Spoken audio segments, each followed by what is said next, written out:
So I'm going to download the tool and send to you today, by God's grace, as soon as we end the class for today. So let us look at the requirement of this question. Go away.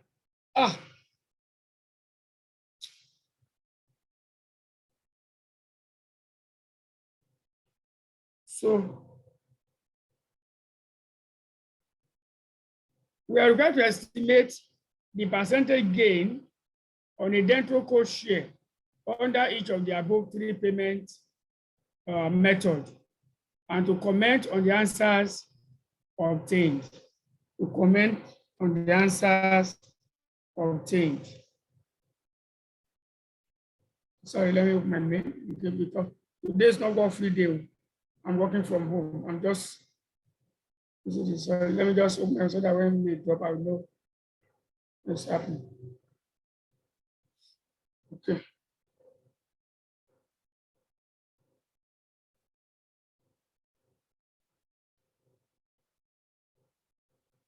Okay. So we want to compute percentage gain.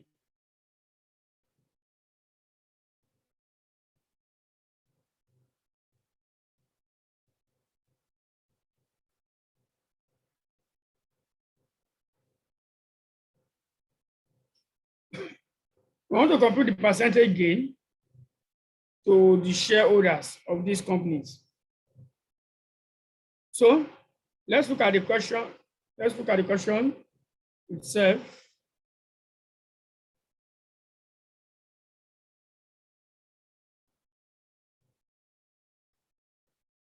Sigraco is a listed company producing confectionery products, which it sells around the world.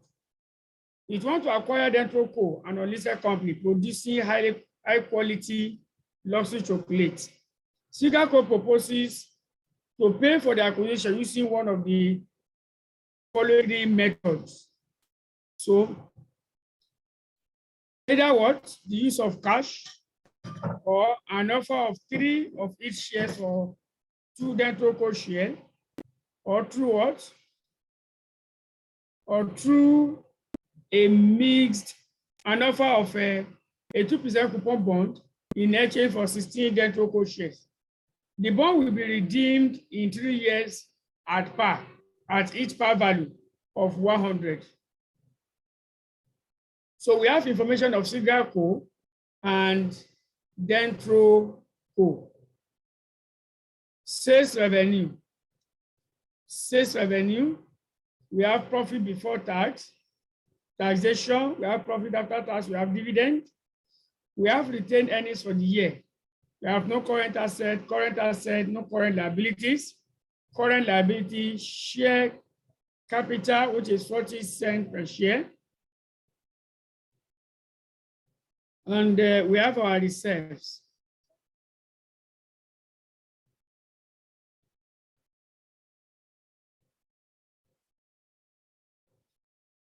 Sigraco's current share price is 3.6 per share.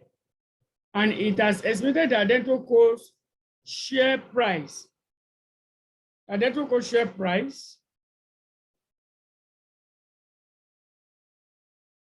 to earnings ratio, okay, the Dental Co price to earnings ratio is 12.5% higher than that of current price to earnings ratio of Sigraco. Sigraco's non-current liability include a 6% bond redeemable in 3 years at par, which is currently trading at 104 per 100 par value. Sigraco's estimate that it will achieve synergy savings of 30% of Dental Co's estimated equity value by eliminating duplicated administrative functions, settling excess non-current assets, selling excess non-current assets, and through reducing workforce number if the acquisition were successful. Now, look at this question here. You know, before we can compute percentage gain, just like what we did in question 1, we must know the market value of the company before acquisition. Ó ti kó wá sí ìbáyé o. Sorry.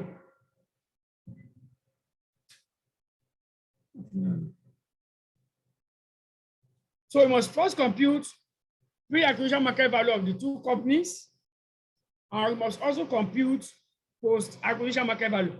All acquisitions are the same in terms of approach. You need pre-acquisition market value of the two companies. You need post-acquisition market value of the combined companies. So any form of acquisition question, you go through these stages. Pre-acquisition market value computed first, then post-acquisition market value computed. Then you can now start using it for whatever you want to, the question will ask you to do. Now, looking at this question, what do you think is the method of valuing this company, both before and post-acquisition? Already, we know the market value of Sigraco. Don't forget, Sigraco is the acquirer here. We know the market value of Sigraco because that has already been given, 3.6 per share, and we know the number of ordinary shares. This over 40 cents will give us the number of ordinary shares. So when you are computing the pre-acquisition market value of Sigraco is already done for you. The one you need to compute now is pre-acquisition market value of Dentroco. Pre-acquisition market value of Dentroco. Now, I'm asking, what do you think is the best method of computing the market value of Dentroco? Looking at the information we have in this question, what do you think is the best method if I want to compute the market value of Dentroco? I'm waiting for your response. I think PE ratio. PE ratio. Okay, any other suggestion? Any other suggestion? Mrs. Angie and Mrs. Chiwe.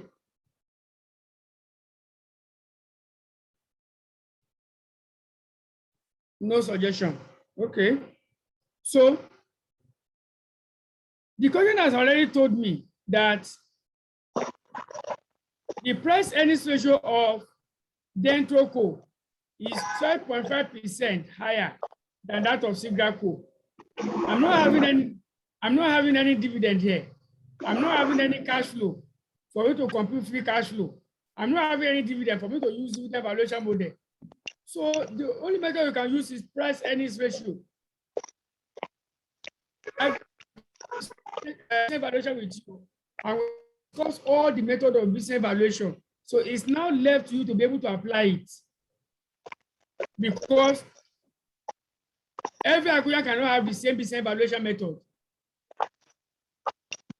So if you don't know business valuation, that's no way you can solve merger and acquisition. That's just the bitter truth. If you don't know business valuation, there is no way you can solve merger and acquisition, because you have to value the companies that you want to acquire. You have to value your company after the acquisition. And we have different valuation methods. It depends on the one that is applicable to the question you are solving. So I can see clearly in this point that I'm going to use price earnings ratio. Now, the first thing I will not need to do, the price earnings ratio of Dentroco. The price earnings ratio of Dentroco, okay, this one here, the price earnings ratio of Dentroco is depending on the price earnings ratio of Sigraco. Yes, the price earnings ratio of the first one, which is Dentroco, is depending on the price earnings ratio of Sigraco, because the question has made you to know that the price earnings ratio of Dentroco is 12.5% higher than that of Sigraco. So what should I do? I will need to first compute the price earnings ratio of Sigraco. You know the formula for price earnings ratio. Let's go now and provide solution to this. Question 2.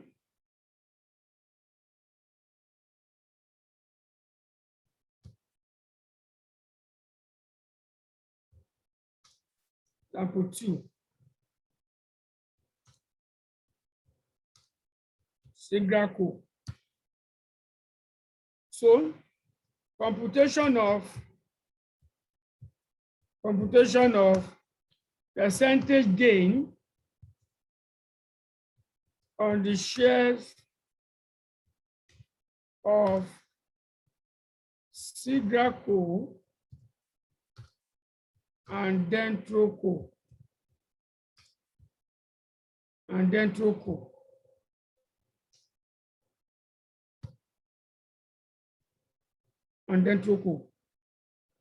Using price earnings ratio.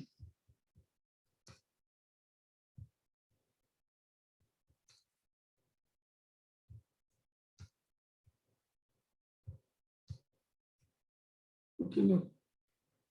Let me put this one here. So step 1 is to compute the pre-acquisition market value. Pre-acquisition market value of Sigraco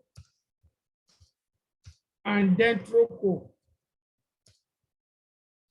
Okay, to compute the price, the pre-acquisition market value of the two companies. So let me start with Dentroco because I already know that of Sigraco. So for Dentroco, what is the price? What is the market price? What is the market price before the acquisition? So the market price before the acquisition is what? Using price earnings ratio. So I will have to compute, and put it this way, PE ratio is equal to MPS over EPS. Therefore, MPS is equal to PE ratio times EPS. I've stated my formula. Now, let's compute price earnings ratio of Sigraco. So I need my EPS. So this is what I'm going to do. I put Sigraco here. I put Dentroco. Let me look at the question.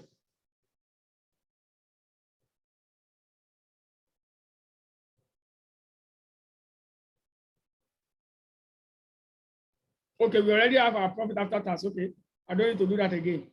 They've already given us our profit after tax. So I'll just go ahead and compute PE ratio of Sigraco. PE ratio of Sigraco will be equal to, what is the price earnings ratio of Sigraco? What is the earnings of Sigraco? That is profit after tax. The profit after tax of Sigraco is profit after tax 4,950. 4,950. So this will be 4,950. Okay, let me break it down for you. Price earnings ratio of Sigraco. So profit after tax is 4,950. Just try to break it down so that you understand it. Then, what is the number of shares? Number of shares is, we have share capital 4,400 over 0.4. 4,400 over 0.4. 4,400 divided by 0.4. That's what? 4,400 divided by 0.4.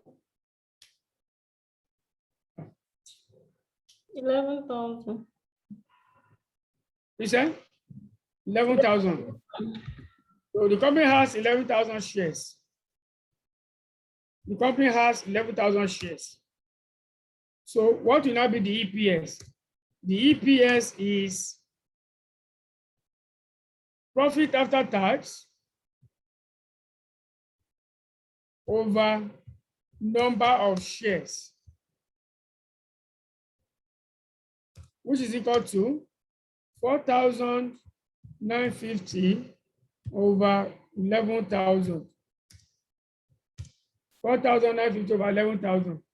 4,950 divided by 11,000. 0.45. I want to believe that you are doing it alongside with me. So 0.45 is the earnings per share of this company. If that is the case, what is the PE ratio? The PE ratio will be equal to NPS. The NPS of the company is 3.6, as given in this question here. Look at it. For Sigraco, we already know the NPS. The NPS is 3.6. So I pick my 3.6. 3.6 over EPS, 0.45. What is this giving me? 3.6 divided by 0.45. That is 8. 8 times, 0%. Price earnings ratio is in number of times. So the price earnings ratio of Sigraco is 8 times. Is 8 times. Now, what is now the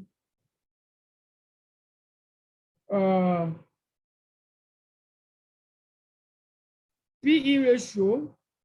What is the PE ratio of Dentroco? PE ratio of Dentroco, we are told, is 12.5% higher than that of Sigraco. So it's going to be 1.125. 1.125 times 8. 1.125 times 8. 1.125 times 8. That is 9. The price earnings ratio of Sigraco, Dentroco is 9 times.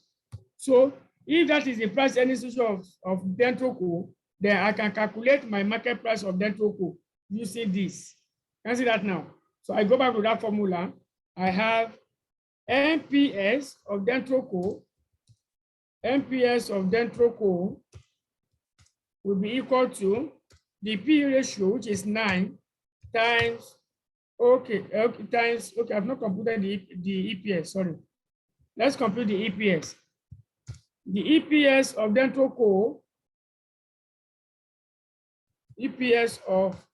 Dentroco, what is the number of profit after tax of Dentroco?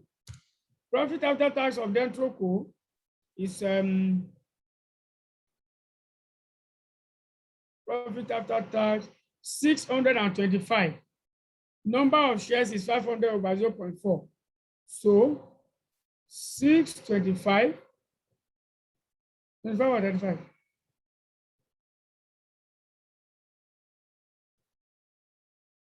625. 625, then the number of shares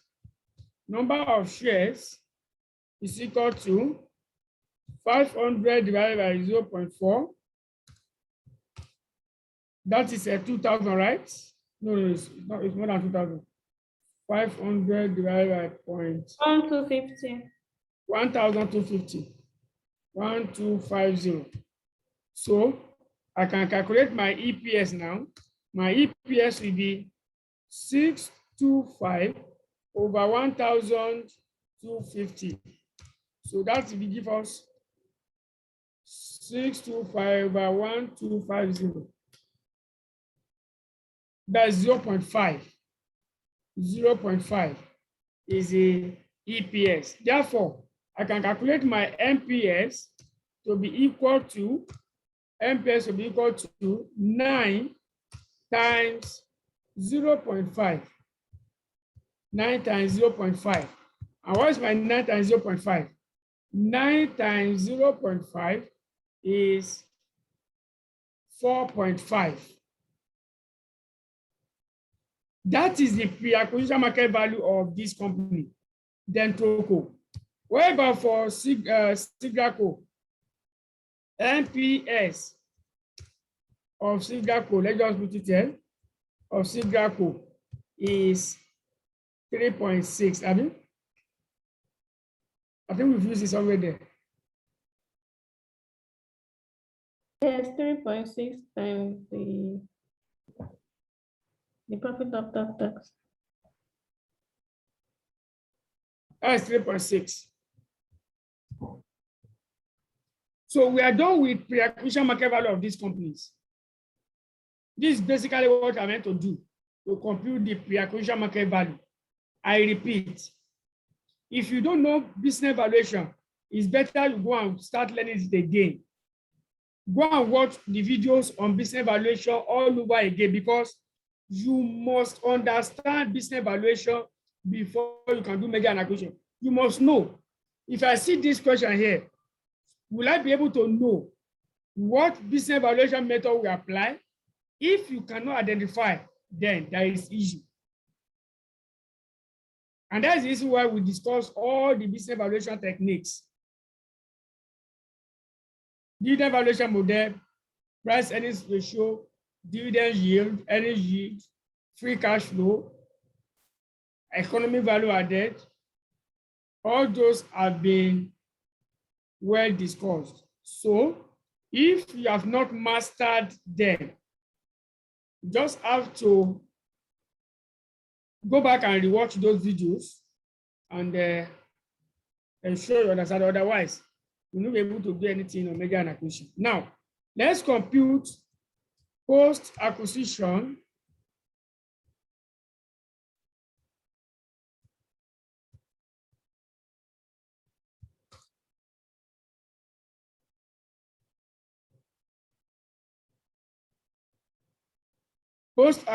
market value. This means what? Market value of the combined company, That is, market value. Sigraco is the one buying Taiko. So we want to compute market value of Sigraco after the acquisition. That's what it means.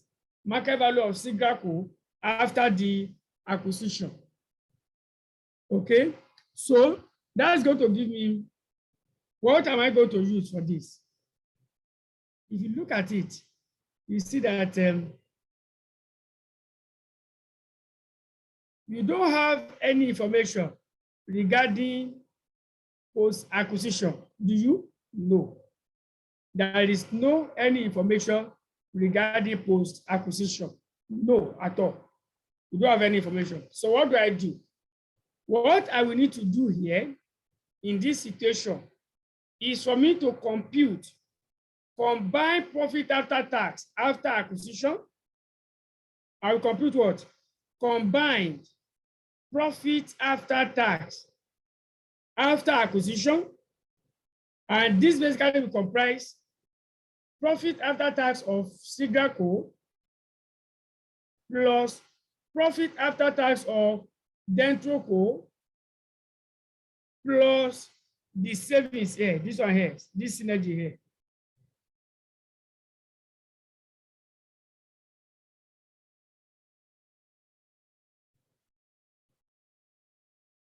Okay, because it has been stated that Sigraco estimates that it will achieve synergy earning of 30% of Dentroco's estimated equity value by eliminating duplicated administrative functions, selling excess non-current assets, and through reducing the workforce number if the acquisition were successful. So I will add these three elements together: profit after tax of Sigraco, profit after tax of Dentroco, plus this synergy savings, the estimated synergy savings. I will add them together. This will form my profit after tax after the acquisition of Dentroco. When this is done, I will now have to go and compute combined price earnings ratio. That is price earnings ratio of Sigraco after acquisition. Price earnings ratio of Sigraco after acquisition. So when I get that, I will use it to multiply the post-acquisition price profit after tax to get the post-acquisition market value. It's as simple as that. Now, let's go and see what I'm going to do then. So I'm still using price earnings ratio, but this time around, post-acquisition PER.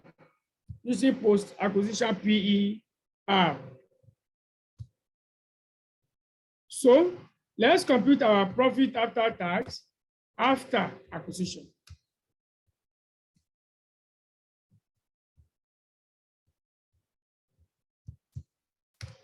Profit after tax after acquisition. What is the profit after tax of Sigraco? Profit after tax of Sigraco is what do you have before them? 4,950.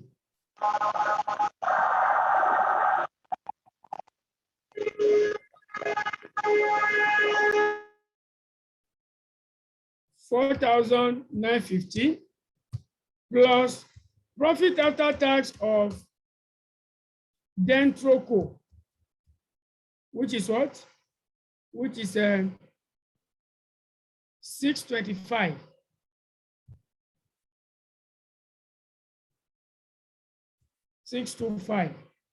Then our synergy benefit. What is the synergy? We're told that it's 30% of Dentroco estimated price. So the price of Dentroco is 4.5. So 4.5 times how many shares? 1,250. 1,250 will give me the total value of the shares. So 30% of it is the synergy I'm expecting. That will give you the synergy there. So 4.5 times 1,250 times 0.3.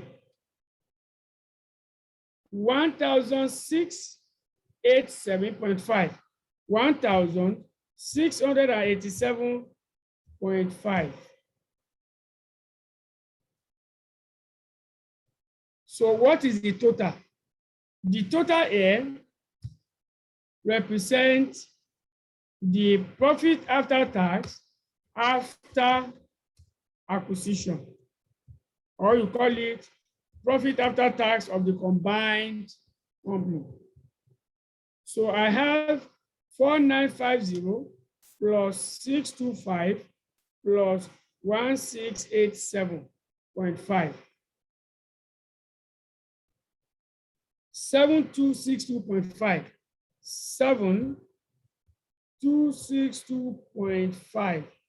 7,262.5. That is the combined profit after tax after the acquisition of Dentroco. Now we need to move further and compute what? Post-acquisition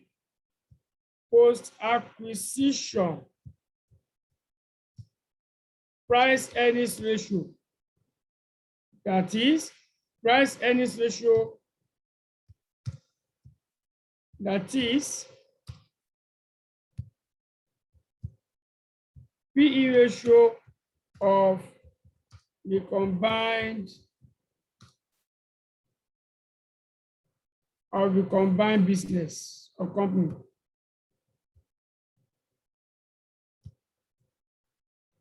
Please give me 1 minute. Let me 1 minute.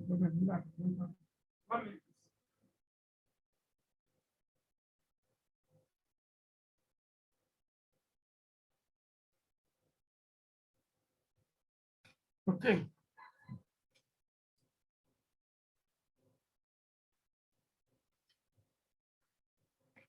I'm going to plug my phone.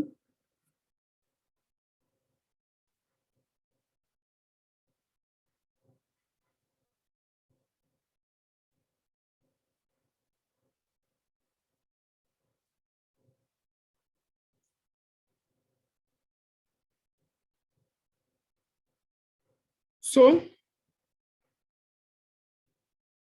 price earnings ratio of the combined company. How do we do this? It means I want to combine price earnings ratio of Dentroco to price earnings ratio of Sigraco. It's not you adding the two together, not adding the two together. It goes beyond that. You are using the weighted average. What will I do?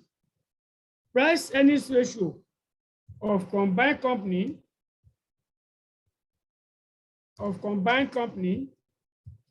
will be equal to, this is what I'm going to do. Price earnings ratio of Sigraco, okay, of Sigra.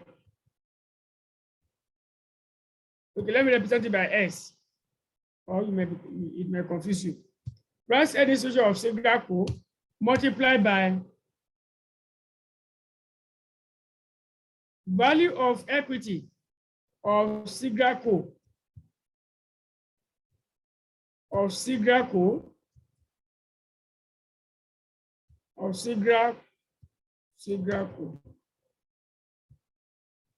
all over everything here over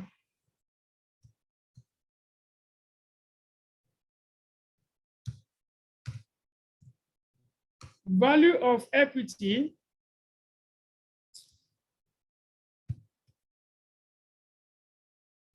sorry.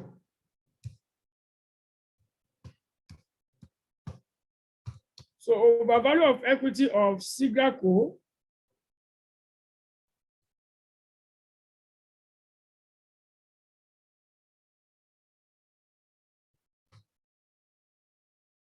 plus value of equity plus value of equity of Dentroco.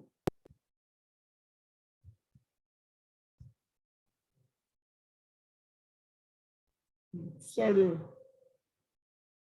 you know, I'm in the office now, not even supposed to, because today is now I have to be responding to some messages.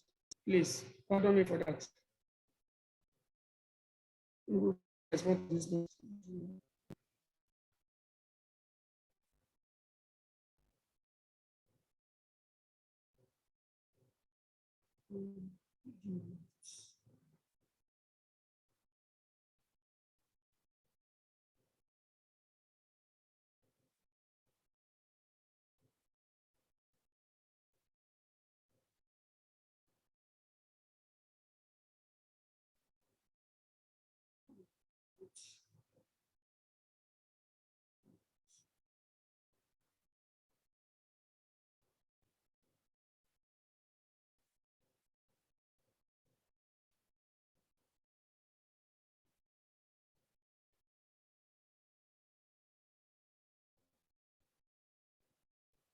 Okay, sorry. So plus market value of Sigraco, everything here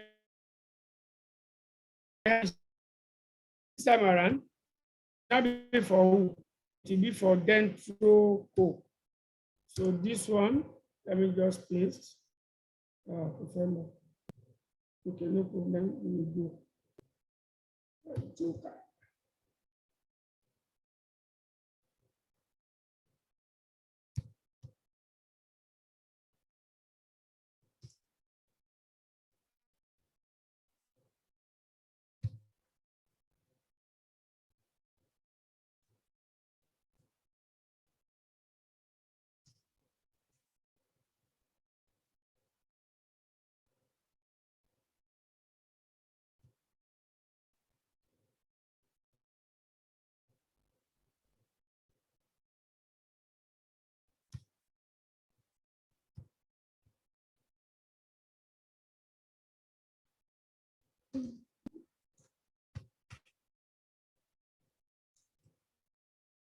Okay.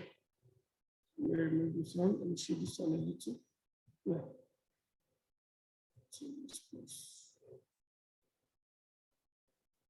So this one times price earnings ratio of this Dentroco times market value of equity of Dentroco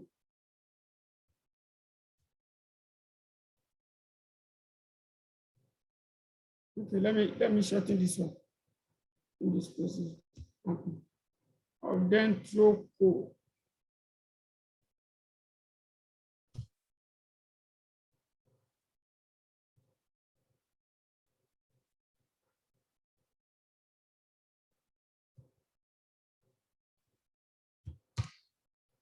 Okay.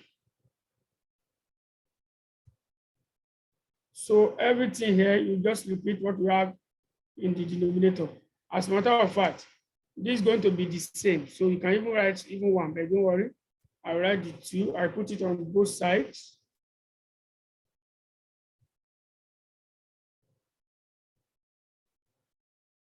So this is how you will combine your price earnings ratio. This is how you will combine your price earnings ratio. It's similar to your WACC formula. It's similar to your WACC formula.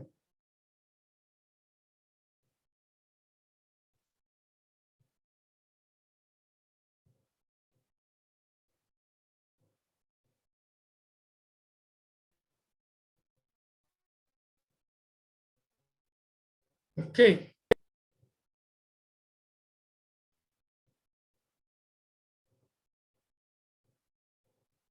So please, 1 minute. I need to go. No verse you are beg. You need to send an email now.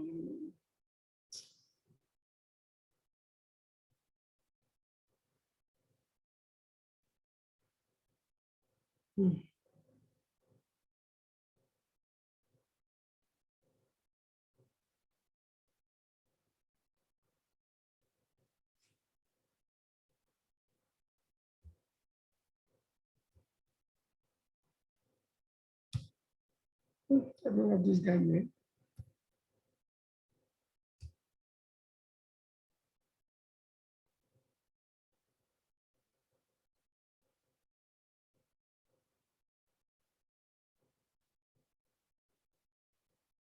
One minute, please.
Okay, sorry for that break. I just needed to just multitasking, lecturing and doing office work at the same time. So sorry about that. Oh, have I closed the? And I don't think I saved it. Did I?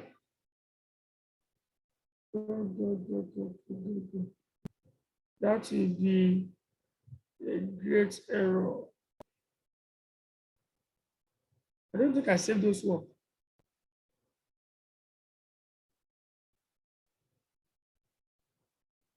Oh, thank God, I saved it. Thank God. Now, let's continue and compute our combined price earnings ratio.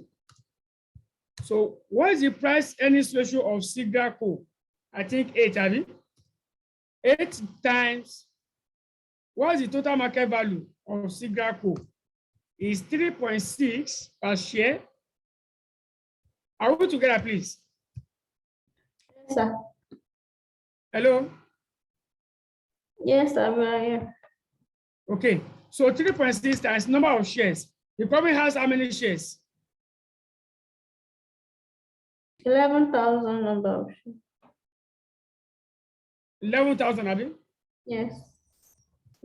11,000 shares.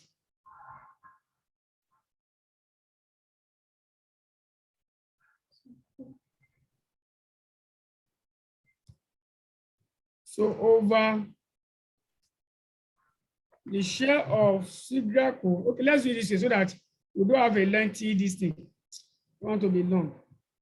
So let's calculate total market value of Sigraco separate. That's a 3.6 times 11,000 and the value of that's of Sigraco, value of equity of Sigraco.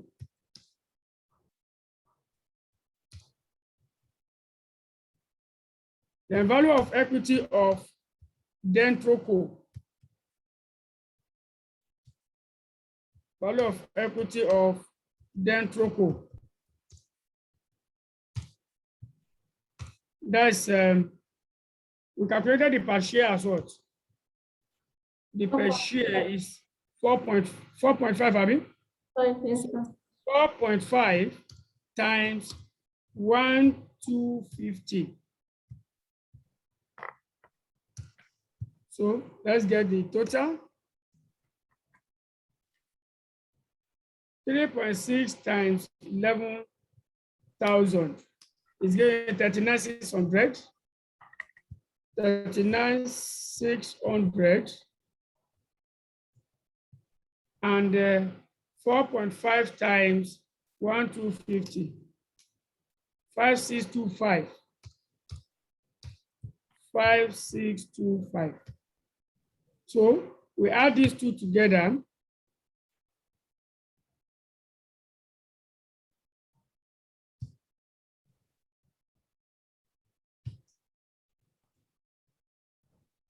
Add the two together, what do we have? 45,225. Okay, 45,225. 45,225.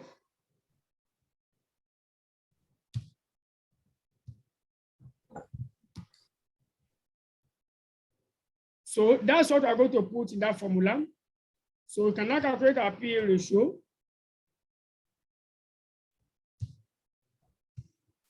Our PE ratio will be equal to for Sigraco is 8 times 39,600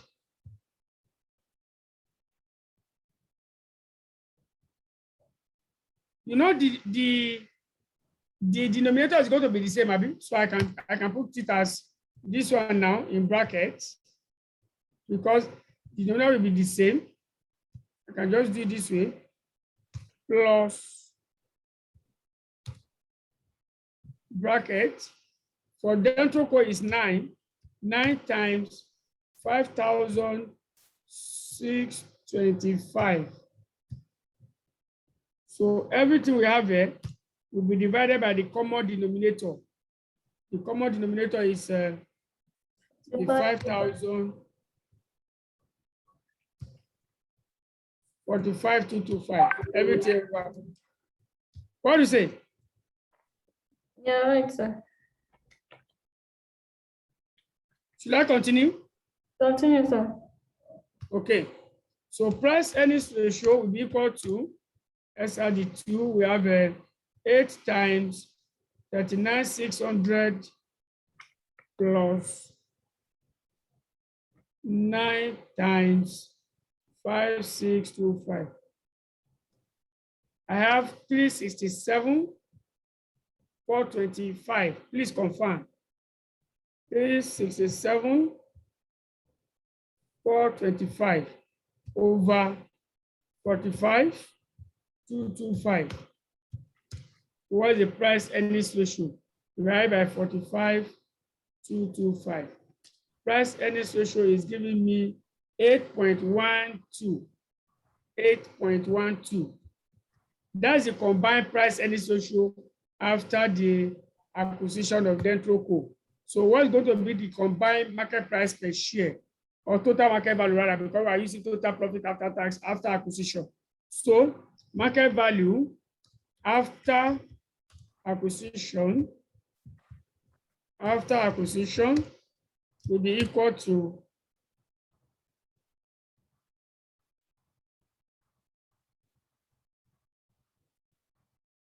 will be equal to 8.12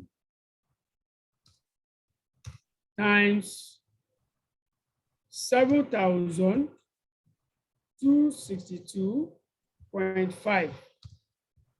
How to give me what? 8.12 times 7,262. That is 58,967. 58,967.44. Now, you can see that I have not even addressed what the question asked me to do, Babi. What the question asked me to do? The question says I should compute percentage gain. It is percentage gain we want to compute to Dentroco share, isn't it? Yes. To Dentroco.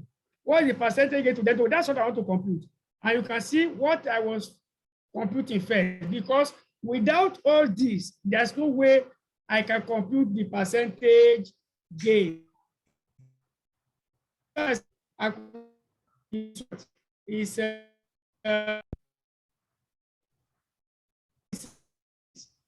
compute pre-acquisition market value and compute post-acquisition market value before you can do anything. Before you can do anything. So we can now go ahead and say percentage gain. Percentage gain. We can now compute our percentage gain. So to Dentroco shares. To Dentroco shares. Percentage gain to Dentroco share.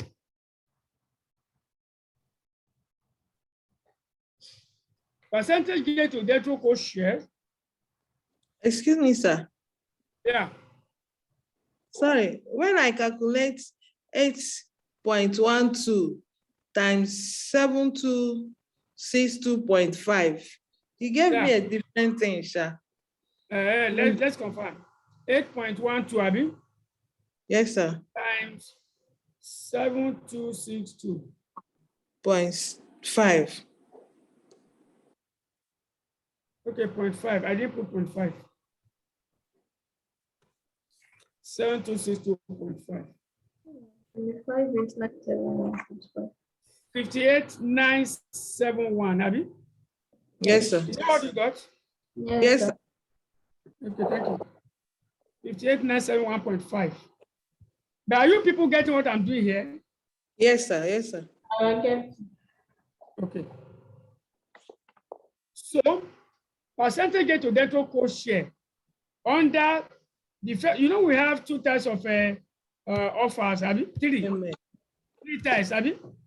The Yes, first sir. one is what? Offer number one is cash payment. You want to pay cash. You want to pay cash. So if it is cash offer, I will be comparing what Dentroco will receive as purchase consideration with their market price before acquisition to know whether there is a gain or loss. So what is the cash offer? The cash offer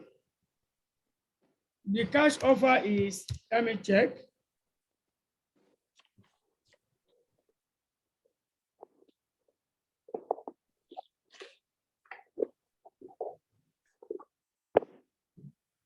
₦5. Five, Abi? Yes, sir. Okay, cash offer is 5 naira, yeah. The cash offer is 5 naira. And then, what is the MPS before acquisition? 4.5, what we calculated there. 4.5. 4.5. Are they gaining or losing? Gain. Gain. What's the gain? The gain is 0.5. 5 minus 4.5, which is equal to 0.5. What is the percentage gain? Percentage gain is equal to 0.5 over the market price before acquisition, which is 4.5 times 100. Times 100. So 0.5 divided by 4.5 times 100. 11.11%. 11.11%. That is the gain under the cash offer. Are we together? Now we go to the second one, which is what? Share exchange. Second one is share exchange. Under the share exchange, we're told that it's going to be an offer of 3 of each share for 2 Dentroco shares. We are giving them 3 shares in place of what? In place of 2 shares. So that is 3 for 2. That is 3 for 2. Okay. So 3 for 2. That's the offer. That's the offer. So ratio is what? Is equal to 3 for 2. 3 for 2. So if it is 3 for 2, how many shares will they receive? They will receive number of shares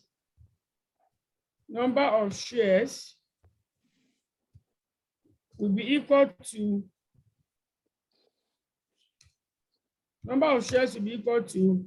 3/2 times how many shares do they have presently? 1,250. So how many shares are they getting? Let's divide.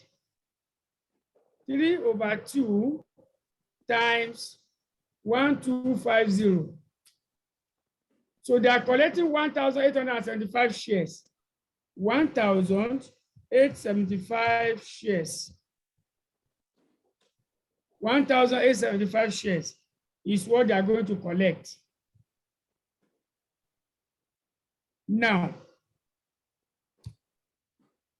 this 1,875 shares will be valued at post-acquisition market value per share.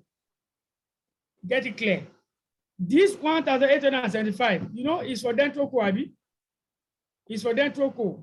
So it's not going to be at 4.5. It's not going to be at 4.5. So it's going to be valued at the market price of Sigraco after the acquisition. So we need to get that. So what is the NPS of Dentroco after acquisition?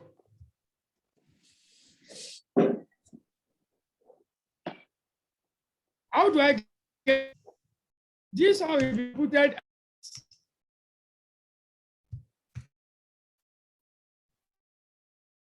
It will be computed as the post-acquisition market price, post-acquisition market price divided by post-acquisition number of shares. So we already know the post-acquisition market price because we have computed that earlier. This is the post-acquisition market price. We have computed that. Now, the post-acquisition number of shares, will be the market price, post-acquisition number of shares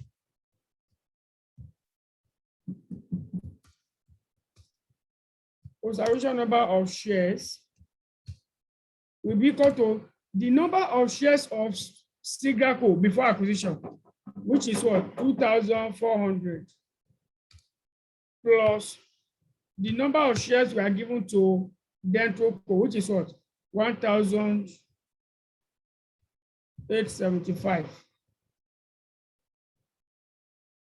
Add these two together.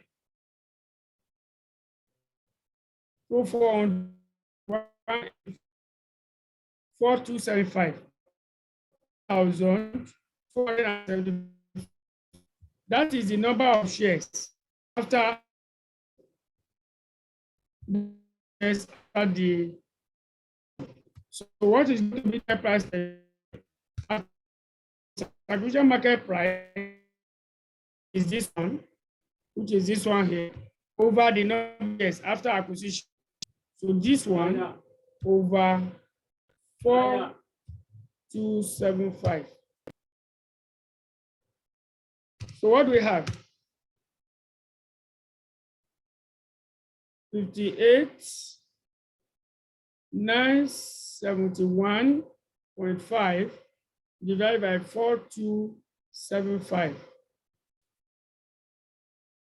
13.75.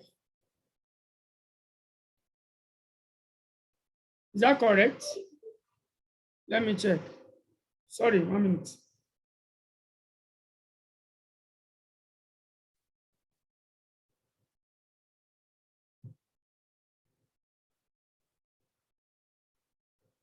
One minute, please.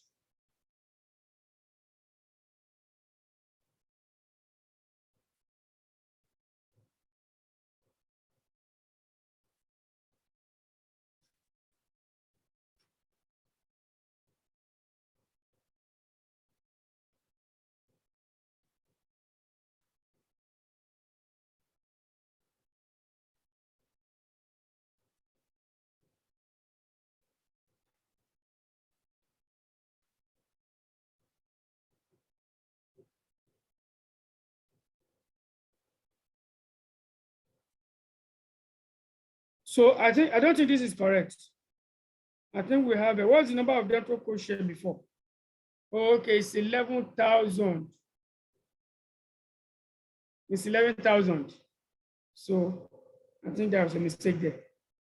You people did not correct me. This one is 11,000. So 11,000 plus 1,875 is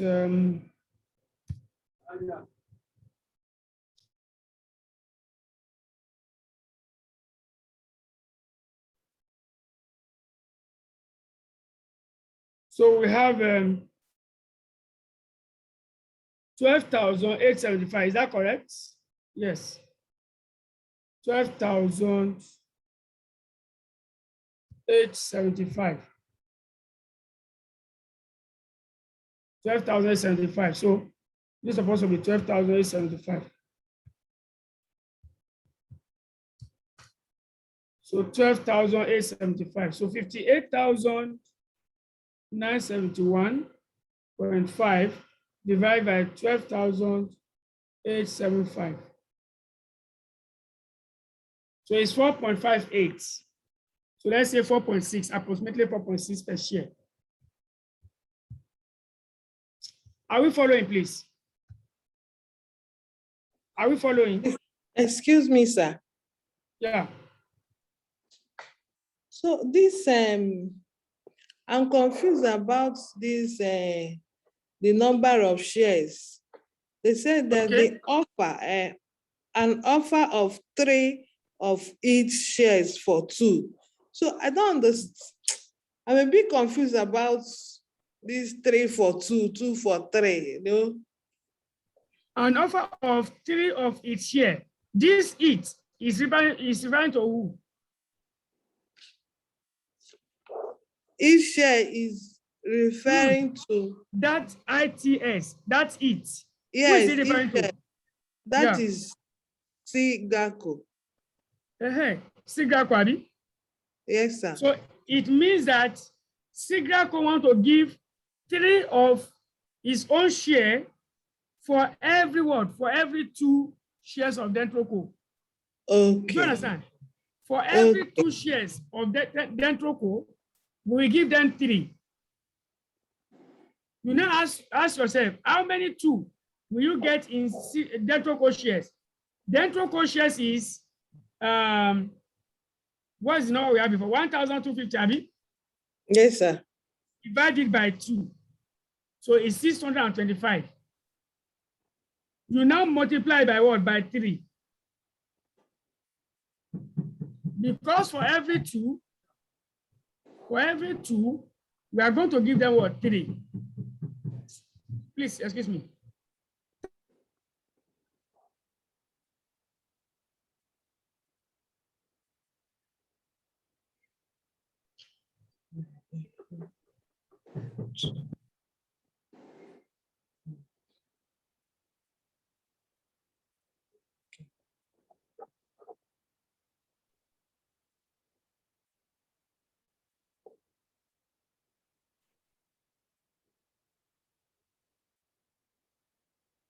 Let me answer this man like that is knocking.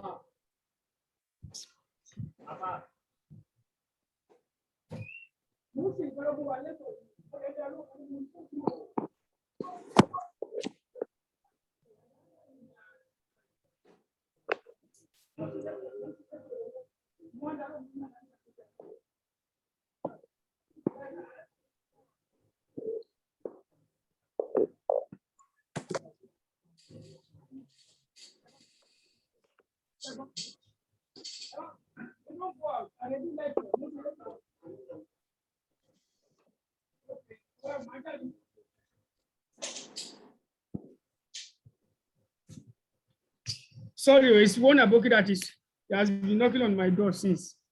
Asking for my wife, those that are packing their rubbish. So please, did you understand now? Yes, sir. Okay, so that is how you interpret to be able to compute the number of shares you are going to issue. So let's continue. Any other question before we proceed? Now, this number of shares that they are going to collect, you know, is after the acquisition, Abby. Yes, sir. So it's going to be valued each at 4.6. It will be valued each at 4.6. Therefore, we cannot calculate our what? Our gain. What is the gain?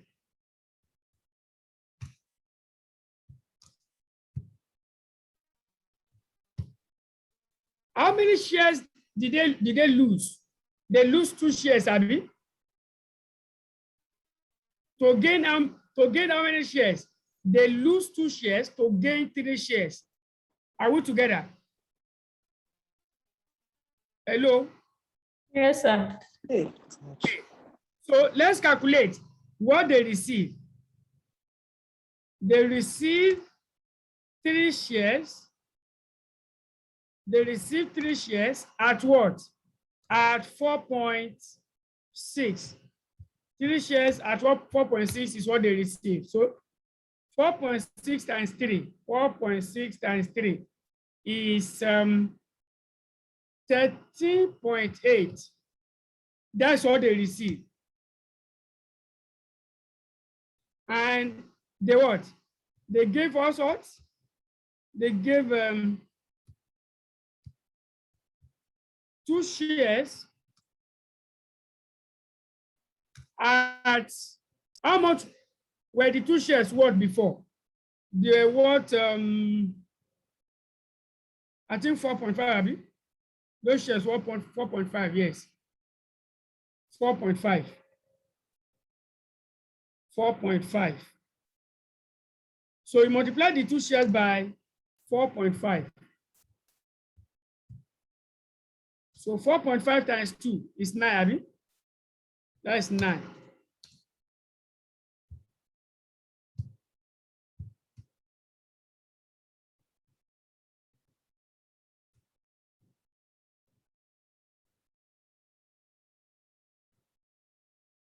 So it means that they lose 9 to collect what? 13.8. Can you see that now? They lose 9 to collect 13.8. So how much are they gaining? How much are they gaining? The gain is 13.8 minus 9. That's 4.8. They gain 4.8. Now, let me ask you this question. That 4.8 is a gain on how many shares? Gain on how many shares?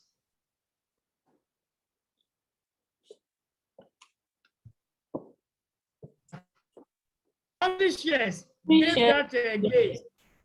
Eh? On the 3 shares they receive. No. Yes, you gain on what you say now. You gain on what you buy. What did you gain? It's 2 shares to collect The 12,000. So the gain is 2 shares they sold. Do you understand? Okay. So that it can be clear. This one sell. Answer that. They sold 2 shares to collect 1. So this point is the gain on shares sold. Do you understand? Hello? Sir, your network is breaking up. Oh. You are not what? Your network is breaking. It's Yes. Sorry about that. Can you hear me now? Yes, sir. Is it better now? Yeah, it's better now, sir. Okay. So let us continue.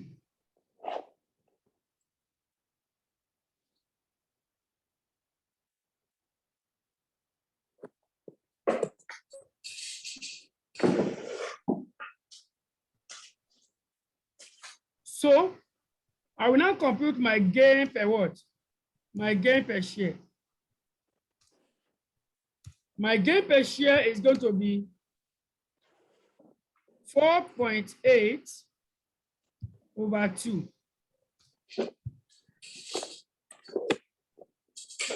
That's 2.5. 2.4. 2.4.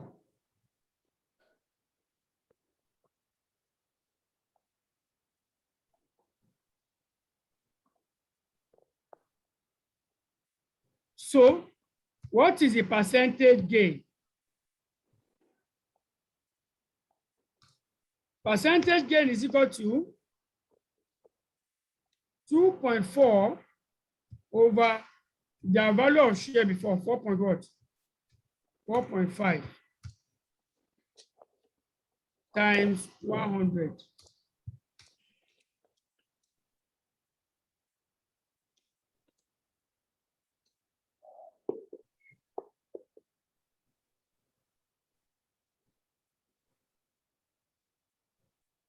So 2.4 over 4.5 times 100. So they gain 53.33%. That's what they gain. Did you understand this?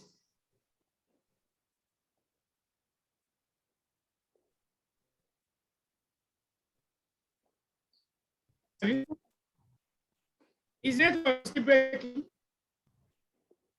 It's breaking small. You understand? The network is breaking. No, can't hear you. So can I log out and log in again? Let me try that option. Transfer the host to one of you.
Is the network better now?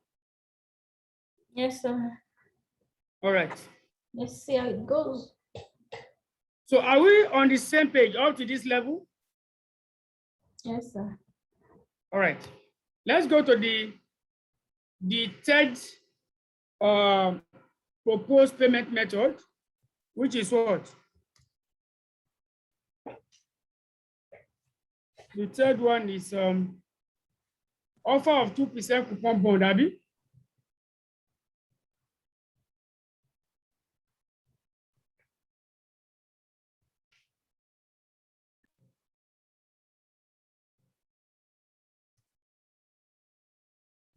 offer of 2% coupon bond.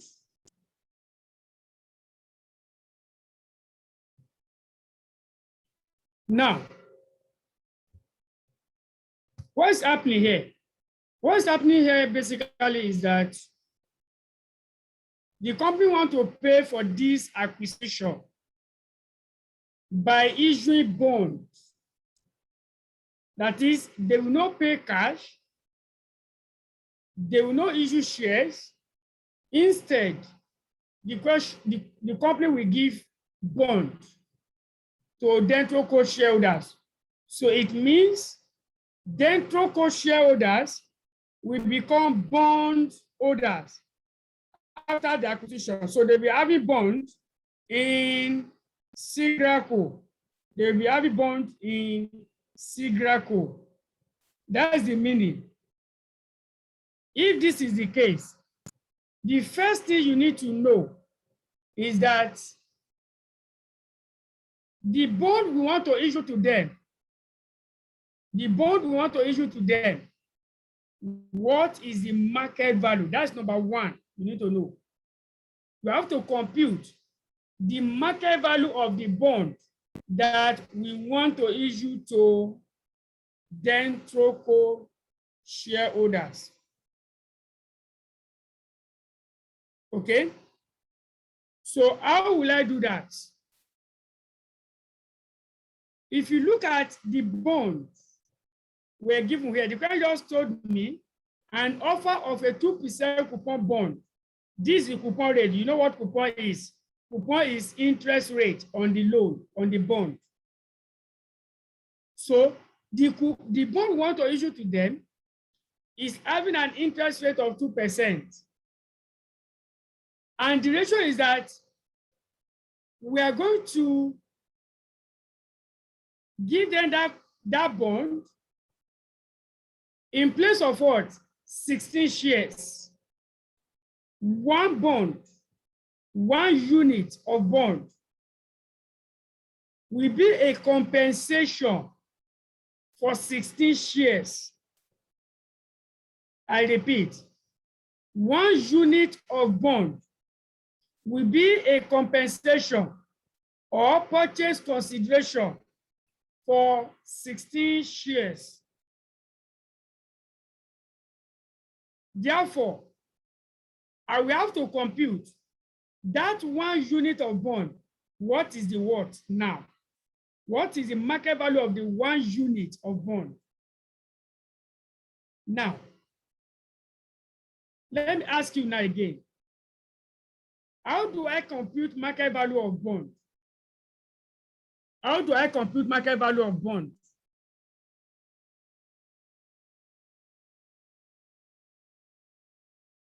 I'm waiting for you. We use IRR. Okay, no. IRR is used to compute cost of bond, not market value. It's cost of bond that you use IRR to compute. I've not started that one now. Though we're going to do that now in this question, but the first thing I need to know is how do I compute market value of bond?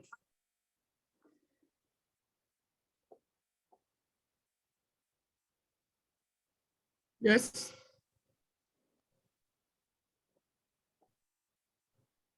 No idea, Abby. I've been saying this repeatedly all the time. Repeatedly. Honestly. I've been saying it every time. I said to compute the market value of bond, just like your business valuation. In fact, even though if I've not said it before, you can use the knowledge of your business valuation to tell me what I'm going to do if I want to value bond. What is the income on bond? If you have bond now, what is your income? What is the income you'll be receiving? Hello? Hello? Yes, sir. Yes, sir. If you have a bond in a company, what is the income you will be getting on the bond? Interest. Good. So interest is the cash flow on the bond. Okay? Interest is the cash flow on the bond. You will collect the interest for the entire life of the bond. You will collect the interest for the entire life of the bond. Now, at the end of the life of the bond, what will you collect again? Is it only interest? No. And your capital. Are you not going, which profit? What is the profit? What is the profit there? I didn't say price, I said your capital, your bond, or whatever. Okay. So you are going to redeem it. You collect your capital back. So it therefore means that on a bond, the cash flow applicable to the bond is the interest we are going to receive plus the redemption value of the bond. So if I want to get the market value of the bond, I will discount the cash flows. I will discount the cash flows using the cost of bond. I will discount the cash flow using the cost of bond. Just like you are discounting your dividend using cost of equity to get market value of equity. That's how you default to use dividend valuation model. We discount dividend using cost of equity to get the market value of equity. You know, equity is not redeemable. That's the reason why we are not having redemption value for equity, because equity is not redeemable. But bond is redeemable. In addition to the interest, you are going to collect your capital back. So my cash flows represent interest and redemption value. And these are my associated cash flows, the bond. I will now discuss using the cost of the bond. When I do, I will get the market value bond. And that is exactly what we are going to do here. You now ask me, in this paragraph here, do you see anything like cost of bond? No. That is problem number one. The question does not give you the market value of the cost of the bond you want to issue. And before you can calculate the market value of the bond, you must know the cost of the bond. Now, I need to look further and see whether there is any way I can compute cost of the bond. Look at it here.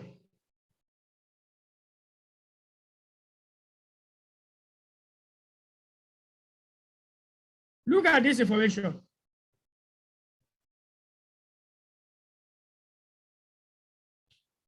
Signaco's non-current liabilities include a 6% bond redeemable in 3 years at par.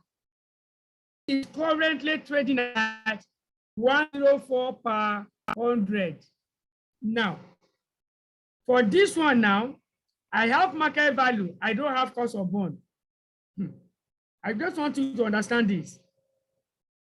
In the one here, in this one, we don't have market value. We don't have cost of bond. So two things we don't know. There's no way I could calculate those two things at the same time. It's not possible. I have to know one before I can compute the other. But here,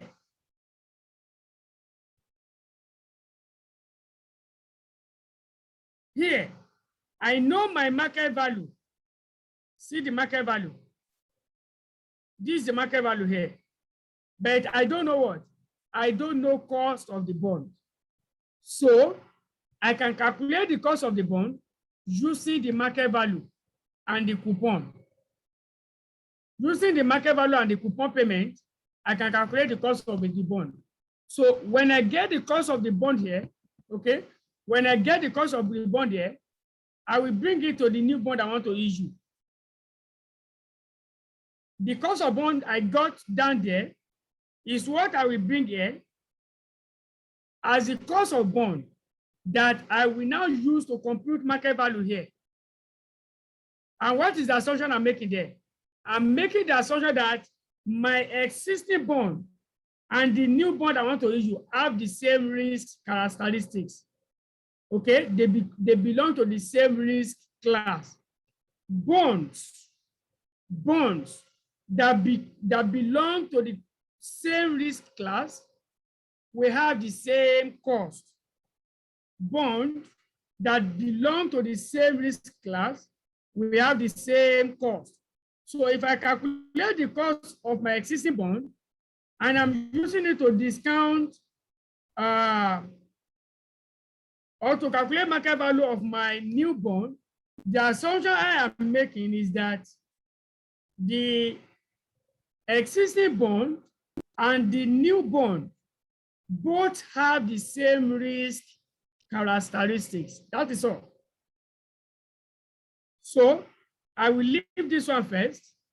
I will have to go to my existing bond and calculate the cost of the bond. That is the tax here. So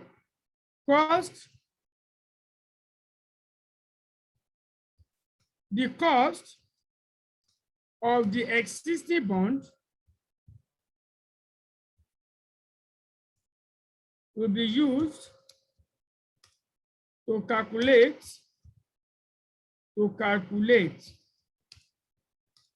the market value of the new bond on the assumption that they belong to the same risk class,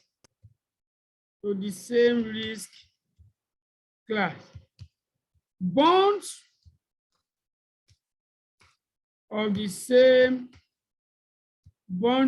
same risk class will have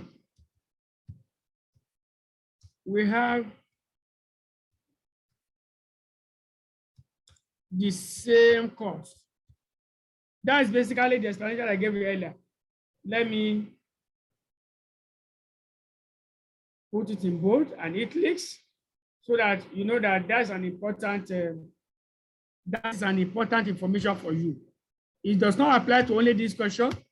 It applies to a similar question subsequently. Please take note. So let's calculate the cost of what? Cost of the existing bond.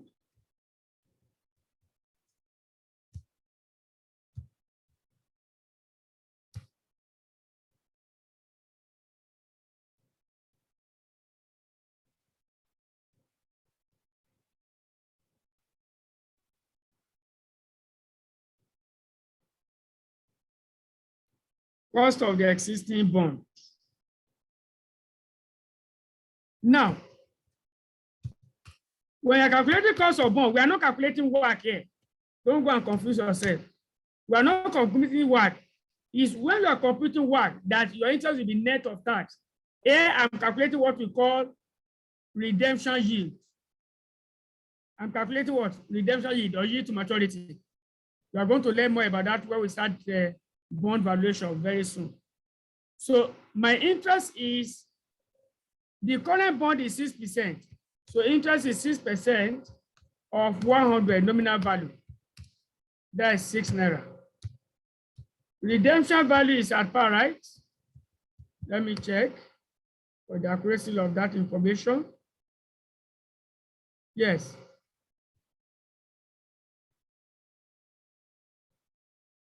At par. Redeemable in 3 years' time at par. Redemption value is at par of 100. And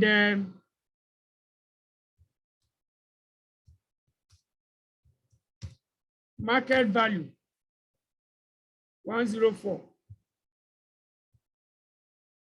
Maturity is 3 years.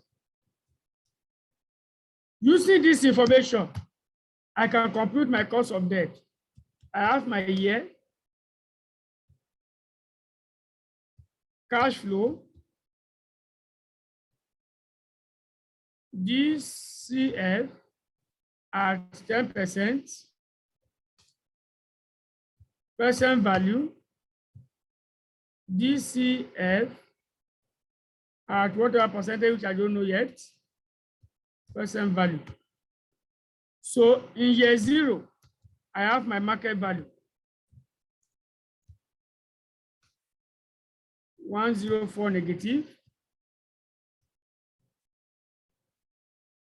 1.000, 104 negative. Year 1 to 3, I will receive interest. Interest of 6 naira. And my annuity factor is 1.1, sorry, 1 minus 1.1 raised to power minus 3 divided by 0.1, 2.487. So 2.487 times 6, 14.92.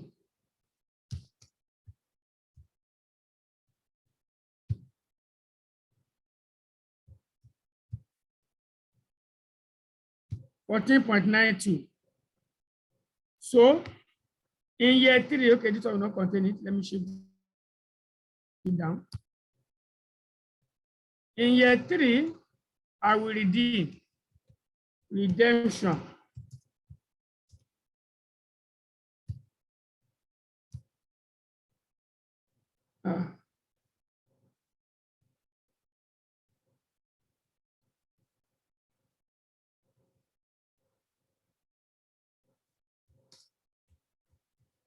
Redemption value, which is at 100. So discount factor year 5, year 3, 1.1 raised to power minus 3. That is 0.751.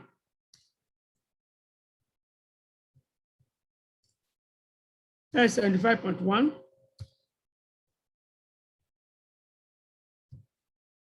What is my NPV?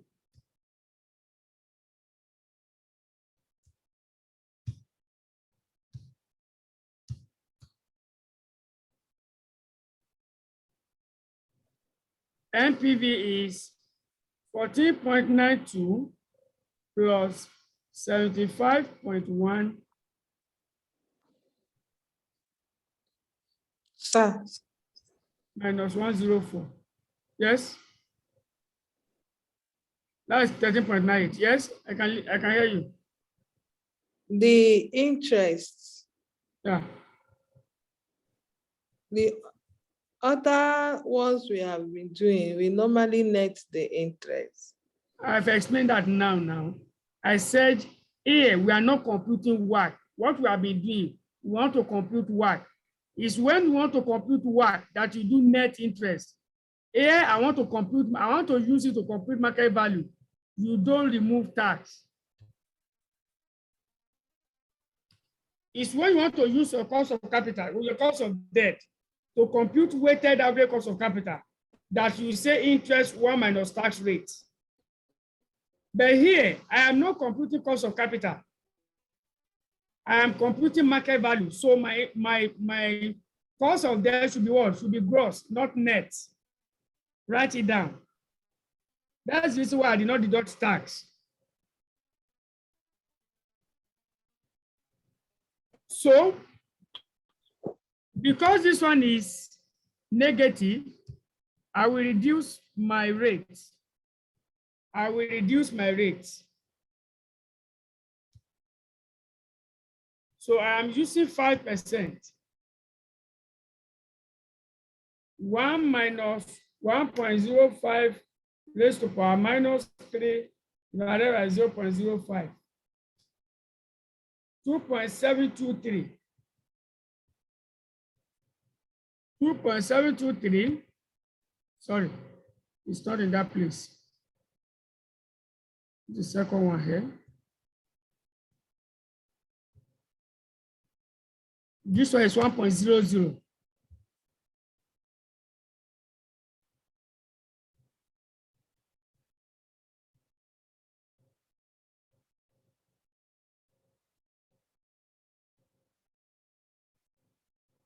Six times 2.723. 16.34.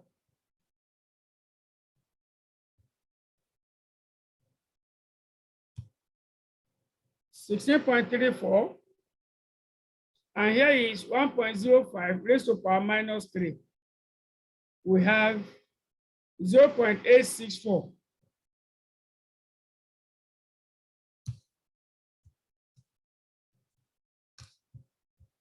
So that is 64.86.4.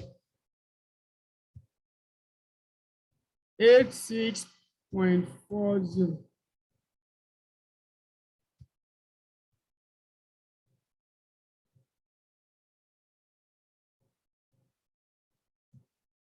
So what is our NPV here?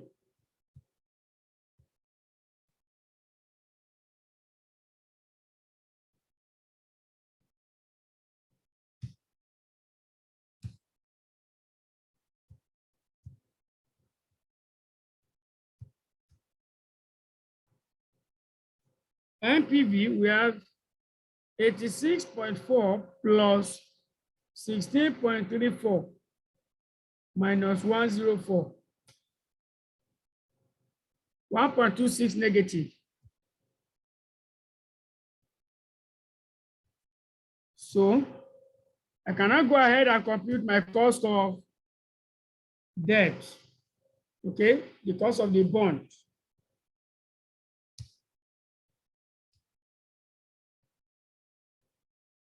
Cost of debt, or you call it what, yield to maturity. That's another name, yield to maturity or redemption yield. That's in a way of yield to maturity.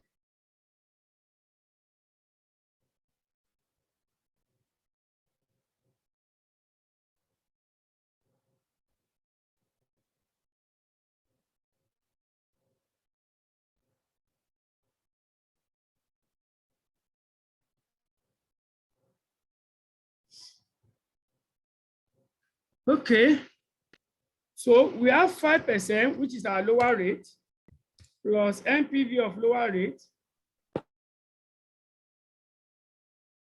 What's the NPV of the lower rate?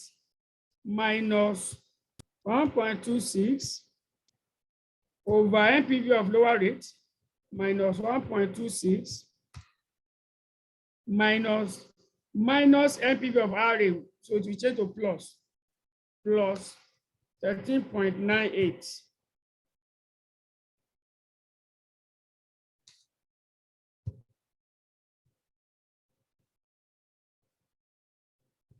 Everything here times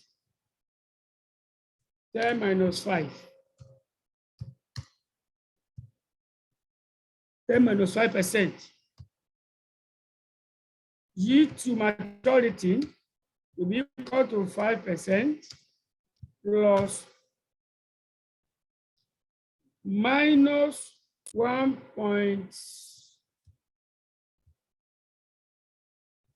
So let's evaluate this. 13.98 minus 1.26 will give me 12.69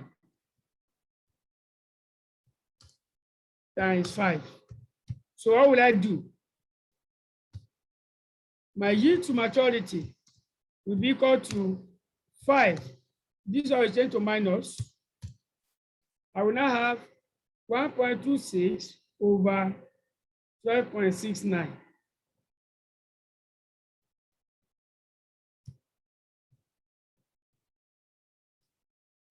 anything I get there is times 5. 0.4, 0.5 approximately.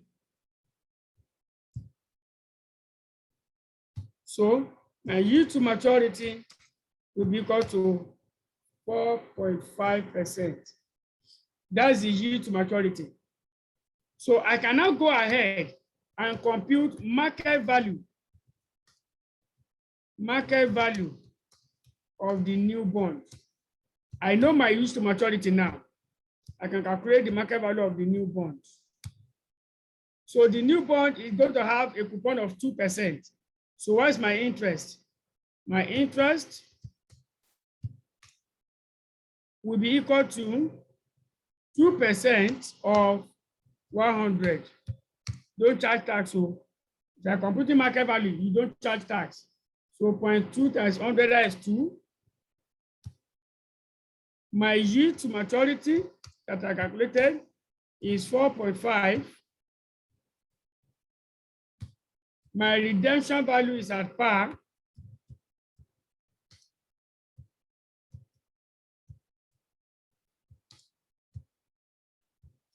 Redemption value is at 100. Any other thing? No. So I set up my table. I have my year. I will have cash flow.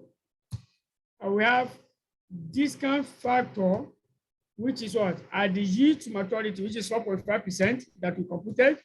Then I have my present value. That's all. So year one, the bond we have 3 years, right? Let me check. The new bond. How many years will you have?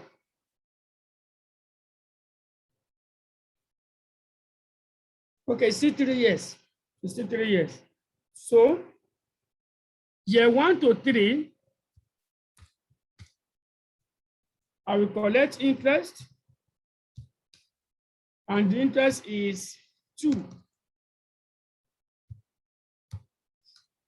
And in year 3, I will redeem. You can see, I always tell you, you cannot run away from cost of capital. There is no way. You can see we are doing bond valuation now inside merger and acquisition.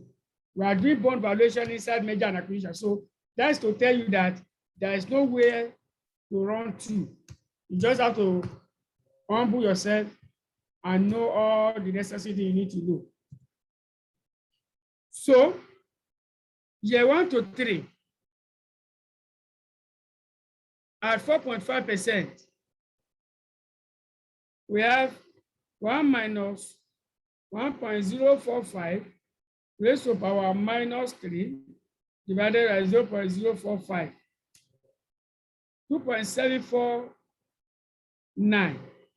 2.749. 2.749. 2.749. And redemption is what? 100.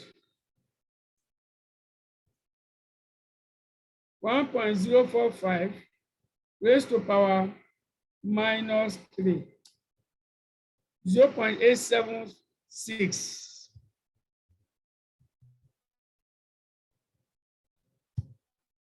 So multiply these two. You can see that when I'm computing market value, I didn't start from year 0 because I'm computing market value. So 2.749 times 2 will give me 5.5. And here is 87.6. So add these two together.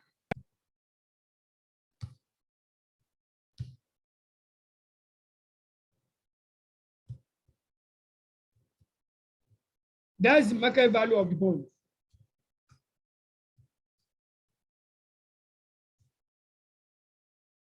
$5.5 plus 87.6.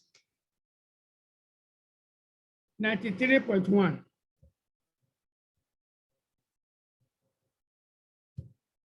So every 1 unit of the bond, every 1 unit of the bond is what?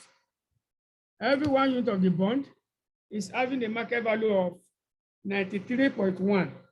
We are done with our market value. We cannot go ahead and compute our gain. Now, the question let us know that 1 unit of bond will be a compensation for what? 16 shares. So if I'm using, look at it, using bonds with a market value of 93.1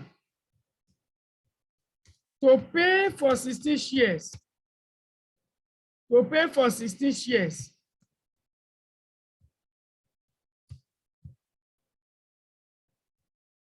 Will amount to what? Will amount to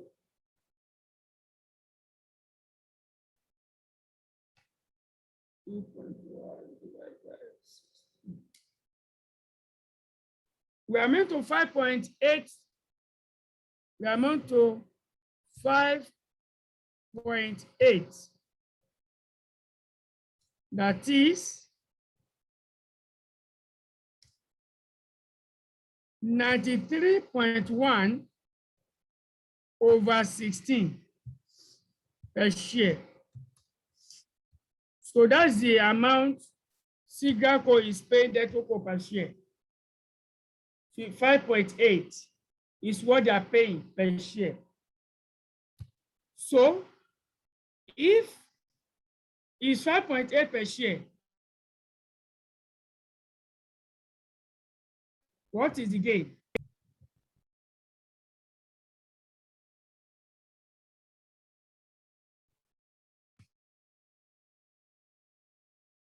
The gain per share 2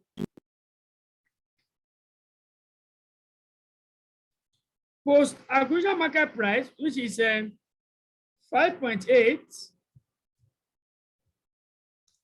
minus pre-acquisition, which is 4.5.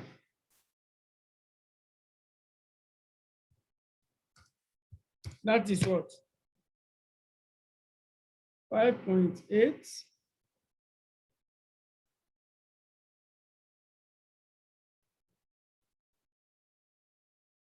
1.3 per share. The gain is 1.3 per share.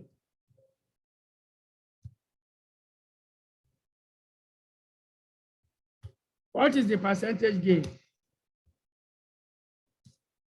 It's equal to 1.3 over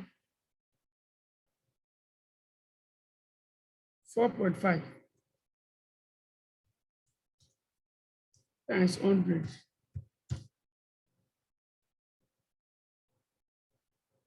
(1.3) divided by 4.5 times 100. 28.9%.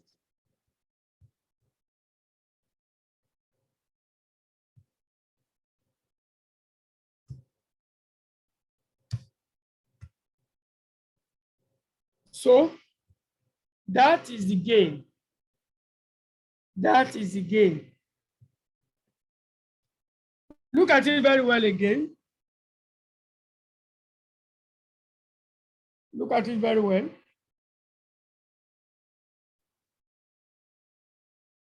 Sir, please, can you just do a brief summary of this part? You said? Can you just do a brief summary of it? I can't hear you. Can you just do a brief summary of this part? Yes, sir. Yeah, Yes, sir. These bonds payments, sir. Yes. Yeah. Yes, sir. From there, just From the offer of 2% coupon. so understand. It's really confusing. It's a bit confusing. Is it that you want to write or you didn't understand it? So just summarize. No, actually, just summarize. Summarize. What we did to get the gain using coupon bond exchange.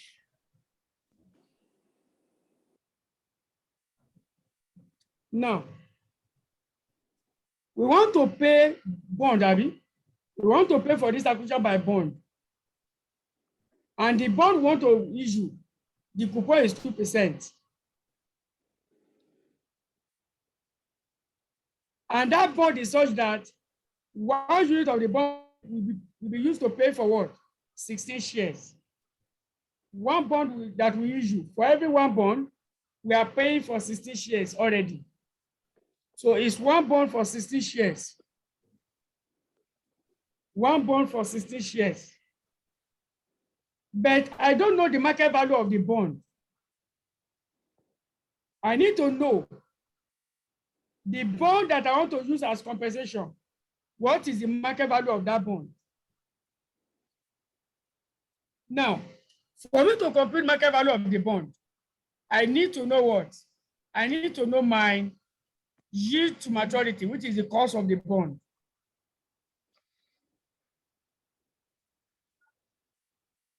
And because in this question, the bond I want to but the question gave me another bond of that integral code. What I will do is that I will assume that the bond, existing bond, and the new bond belong to the same class. So they will have the same yield to maturity. And that's the reason why I use that existing bond to calculate the yield to maturity here. The moment I get my yield to maturity, I will now go to the bond I want to issue. And now use the yield to maturity here to what? To discount the cash flow on the new bond. And when we discounted, we got 93.1. So 93.1 is the market value of 1 unit of the bond we are issuing. And 1 unit of the bond is used to pay how many shares? 16 shares. So what is the value of the bond per share? It's 93 over 16 because this 93.1 is covering 16 shares. It's used to make payment for 16 shares. So what is the compensation per share? Is the value of that bond over the 16 shares it represents. And that is what gave us 5.8 here. So if I have 5.8 as my composition for 1 shares, and the 1 share before is worth 4.5, what is my gain? 5.8 minus 4.5. Did you understand this? Yes, sir. Sir, you said yield to maturity is same as cost of bond, right? You said? The yield to maturity is like the cost of the bond. Talk clearly now. So you can hear as I'm talking. Shebi, you are not pregnant now. Are you pregnant? I'm pregnant, sir. Okay. Okay, the yield to after I'm not feeling fine. I know that I'm pregnant. I'm a bit down. Okay. Okay, the yield to maturity, yeah. I'm not feeling good. You said? The yield to maturity is like the cost of bond, right?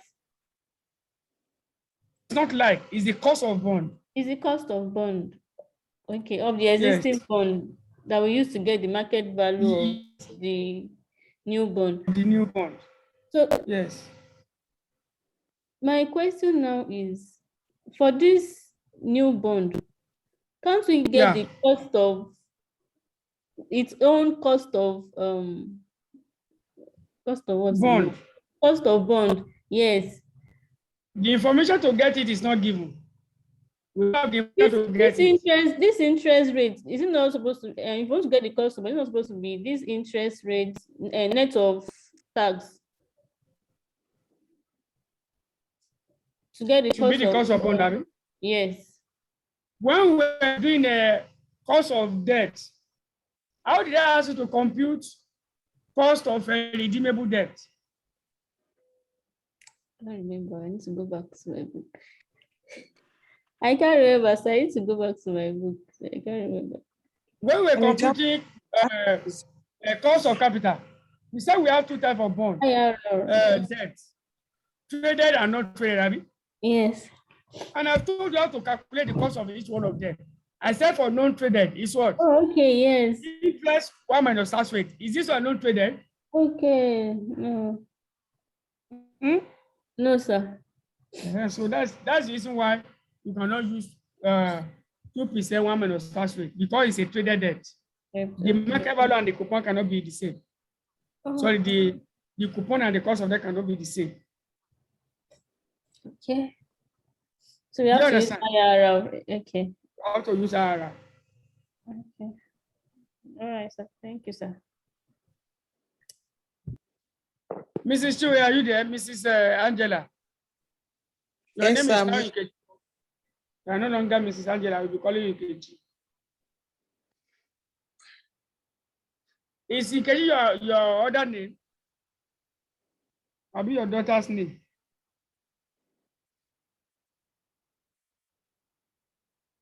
You're not even with us. Where is this? Mrs. Chui, I'm listening. I'm Go here. ahead. I'm here, sir. I'm here, sir. Listen. Sir. Yeah, your question. Go ahead. No, I'm okay now. You are fine, Abby. So Yes, that sir. is the end of question 2. There's one question I want us to solve. And the reason why I want us to solve that question is because it's part of ICAM mock question for 2019, and they've not set that question. If we solve that question and you are lucky, and I can set it, then it's a good sign that you have passed SFL. Well, sir, did they usually set their mock question? They don't have mock question. For the first time they set mock question was 2019. And since then, they've not set one question from that mock. Okay. Oh, is it because this is a new syllabus? This is the first. So they can still go and pick a question from there. Okay. Do you understand? Yes, sir.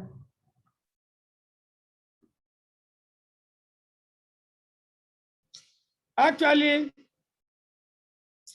it's because of time. I want us to solve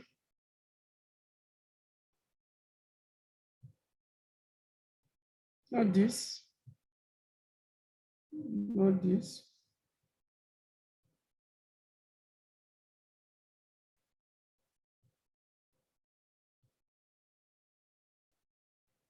I will have loved us to solve this question. This one, which is question 6, and question 7,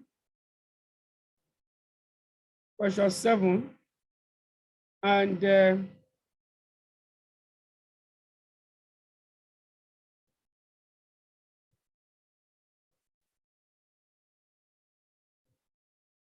question 9.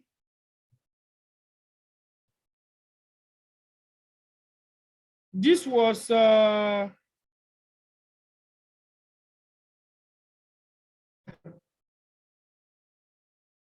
it May or November 2020? Yeah, I think it should be November 2020. This question here, how could you tell you are November 2020?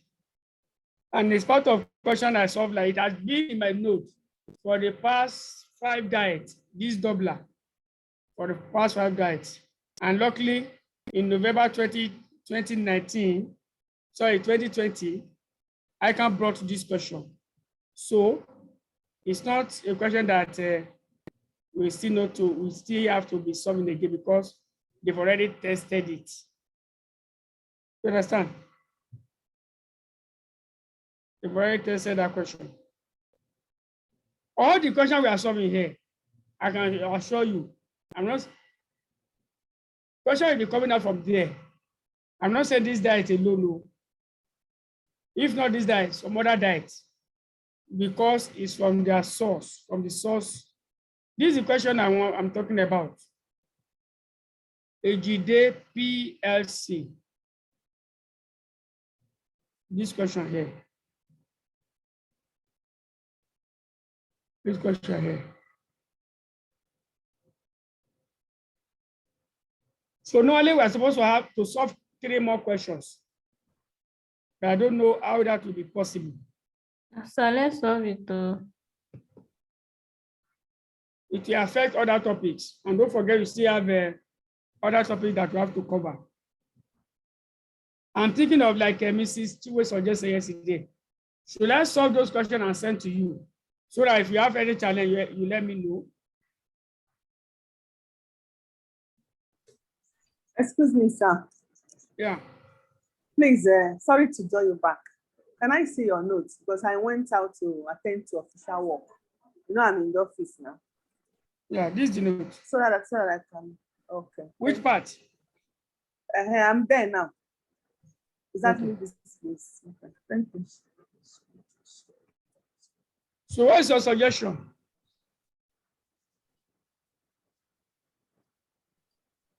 I think we should do physical solve. Physical.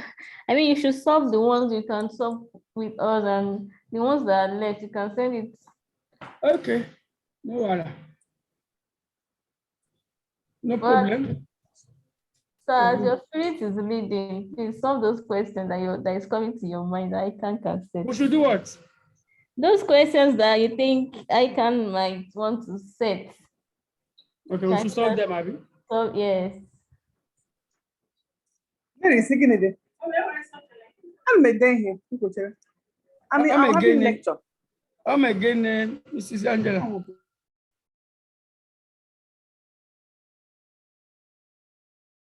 Hmm?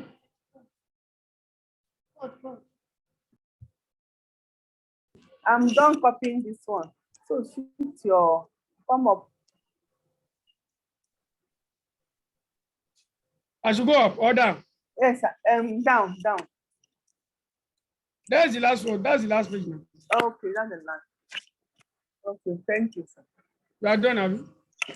Yes. Okay. So let's go to question number.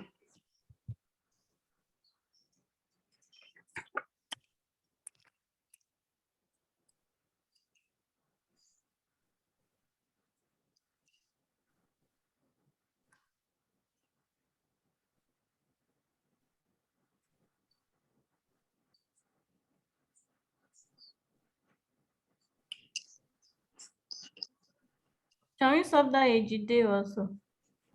The Ejide question.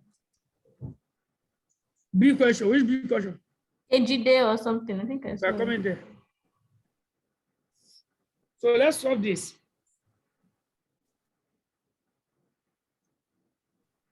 Or better still, let's start from question 6.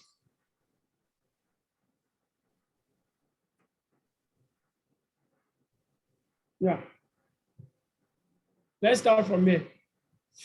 Let's look at the requirement of this question.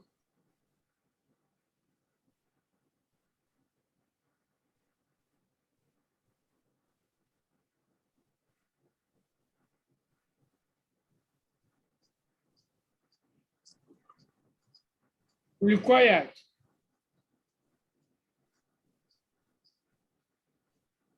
Estimate the value of equity of Okpaoko and of Taiko before the acquisition and of the combined company after the acquisition. B, estimate the percentage gain in value for each Okpaoko share and Taiko share under each of the cash, the share for share, and the mixed offer. That's the requirement of that question. So let's read the question.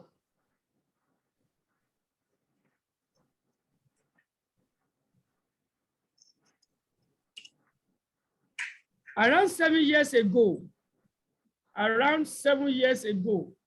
Okaoko, a private conglomerate company involved in many different businesses, decided to obtain a listing on a recognized stock exchange by offering a small proportion of its equity shares to the public.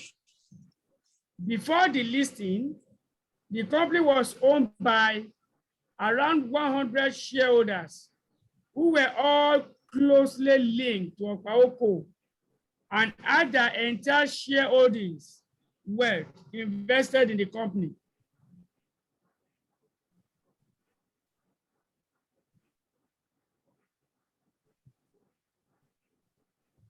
However, soon after the listing, these individuals started selling their shares in Okaoko. And over a 2-year period after the listing, its ownership structure changed to one of many diverse individual and institutional shareholders. As a result, as a consequence of this change in ownership structure, Okaoko's board of directors commenced an aggressive period of business reorganization through portfolio and organizational restructuring. This resulted in Okaoko changing from a conglomerate company to a company focusing on just 2 business sectors: financial services and food manufacturing. The financial press reported that Okaoko had been forced to take this action because of the change in the type of its shareholders. The equity market seemed to support this action, and Okaoko's share price has grown strongly during this period of restructuring, after growing very slowly initially. Okaoko currently sold a subsidiary company, Bogot Co., through a management buy-in, MBI, although it also had the option to dispose of Bogot Co. through a management buyout, MBO. In a statement, Okaoko's board justified this by stating that Bogot Co. will be better off being controlled by the MBI team.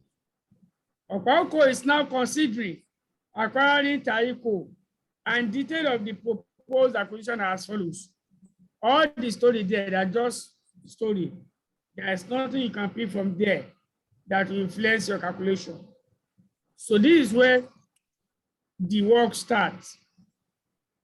Proposed acquisition of Taiko.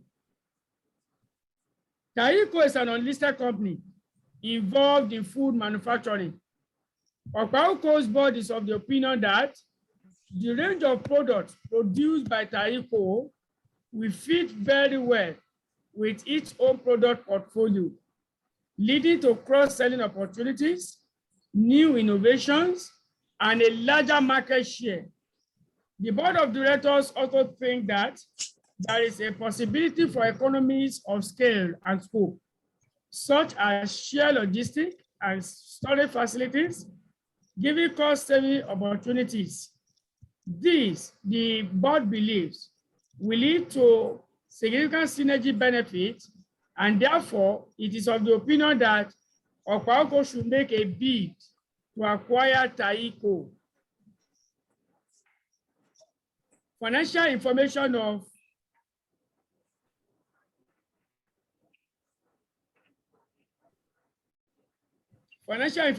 related to Okaoko, Taiko, and the combined company. Okaoko has 2 million shares in issue and are currently trading at 2.5 each. Taiko has 263 million shares in issue, and the current market value of its debt is 400 million.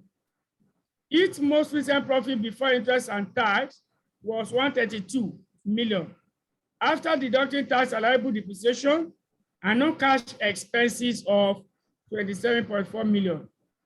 Taiko makes an annual cash investment of 24.3 million in no current asset and working capital. It is estimated that each cash flow will grow by 3% annually for the foreseeable future. Taiko's current cost of capital is estimated to be 11%. Combined company. If Okpauco acquires Taiko, it is expected that the combined company sales revenue will be 7,351 million in the first year, and each annual pre-tax profit margin on sales will be 15.4% for the foreseeable future. After the first year, sales revenue will grow by 5.02% every year for the next 3 years. It can be assumed that the combined company's annual depreciation will be equivalent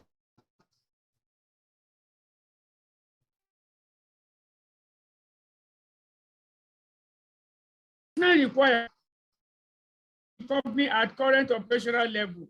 However, in order to increase this each year, the combined company will require an additional investment of 109 in the first year and $0.1 for every $1 increase in sales revenue for each of the next 3 years. After the first 4 years, it is expected that the combined company's free cash flow will grow by 2.4% annually for the foreseeable future. The combined company cost of capital is expected to be 10%. It is expected that the combined company's debt to equity level will be maintained at 40-60 in market value terms after the acquisition has taken place. Both Okpauco and Taiko pay corporation tax on profit at an annual rate of 30%, and it is expected that this rate will not change if Okpauco acquires Taiko. It can be assumed that corporation tax is payable in the same year as the profit it is charged on. Possible acquisition price. Okpauco's board of directors is proposing that Taiko's acquisition be made through one of the following payment methods: a cash payment offer of 4.4 for each Taiko share, or through a share for share exchange, where a number of Taiko shares are exchanged for a number of Okpauco shares, such that 55.5% of the additional value created from the acquisition is allocated to Taiko shareholders, and the remaining 44.5% of the additional value is allocated to Okpauco's shareholders, or through a mixed offer of a cash payment of 2.09 per share and one of Okpauco shares for each Taiko share. It is expected that Okpauco share price will become 2.6 per share when such a mixed offer is made. Similar acquisition in the food manufacturing industry have normally attracted a share price premium of between 50% and 40% previously. So estimate the value of equity of Okpauco and Taiko before the acquisition and the combined company after the acquisition. Okay, that's a question 6.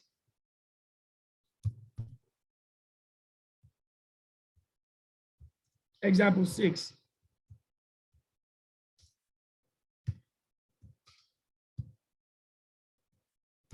A, computation of pre and post acquisition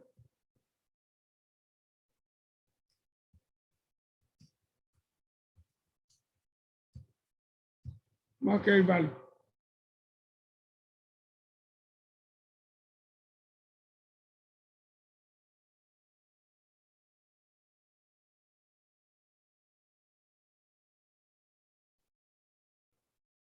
So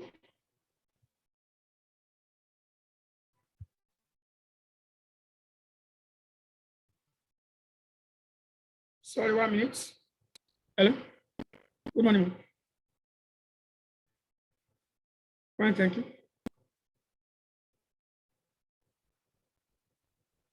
There's no online revision on this diet, continuous diet. We're only doing a physical revision, no online revision. Can we call me back around past 11 or so, 11:30? Mr. Abayom. Who is Mr. Abayom? Okay, let's talk around 11:30.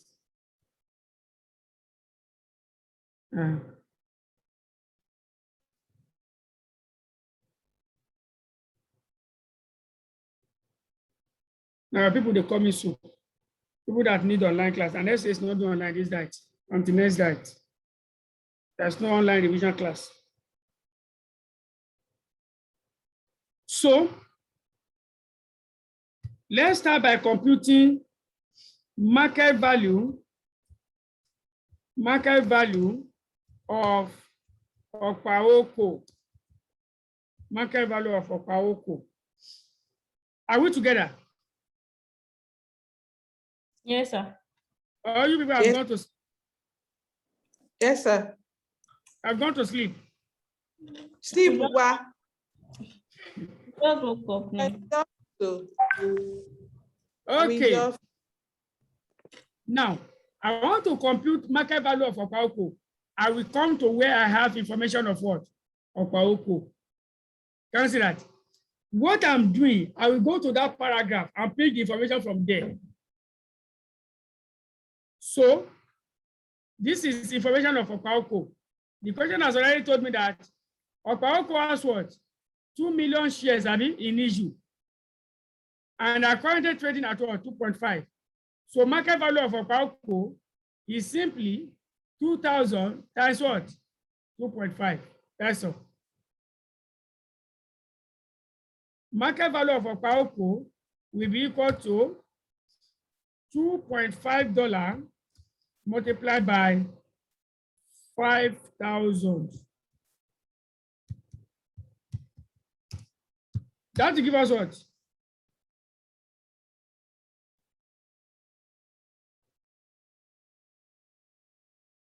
That will give us what? 12,500. Eh? 12,500. Okay. 12,500.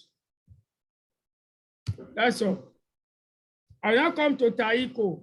Market value of Taiko.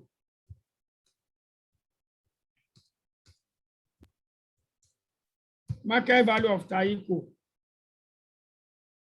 So for market value of Taiko, I will go to where I have information of Taiko. This is where I have information of Taiko. So the question is actually simple to tackle because it has been sectionalized. 1 minute, please.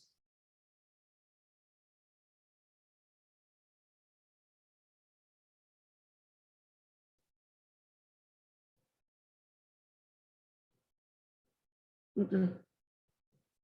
That's not for me. So you go to where you have information of Taiko and pick whatever you need to compute the market value. Now look at the information of Taiko and suggest what method of valuation are we going to use? Suggest to me what method of valuation we are going to use. Oh yeah. What method of valuation do you think I should use here? Free cash flow to firm. Free cash flow to firm. Good. Now you see free cash flow to firm. Now look at it. Taiko has 263 million shares in issue, and the current market value of its debt, this market value of debt, its most recent profit before interest and tax. Look at it. The question gave me profit before interest and tax. So if I want to compute free cash flow, I can only compute free cash flow to firm because I'm not given information of profit profit after tax. At DP, I know my interest now. I will remove interest from here. I will say 132 minus interest. I get profit before tax.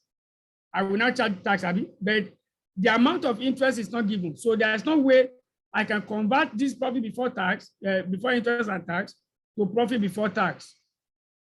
There's no way I can convert it. So I will have to use free cash flow to the firm. That's all. Okay.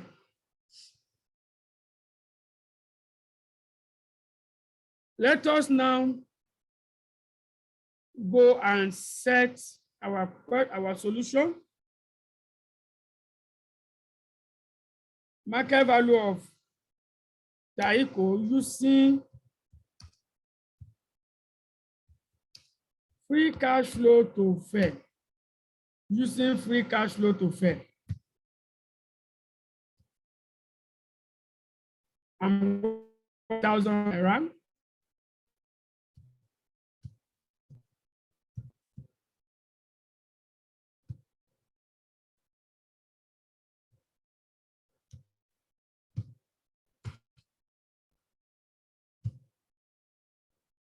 So profit before interest and tax.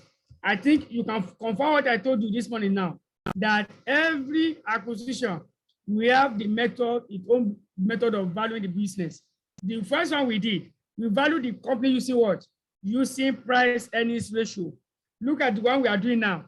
The appropriate method is what? Is free cash flow.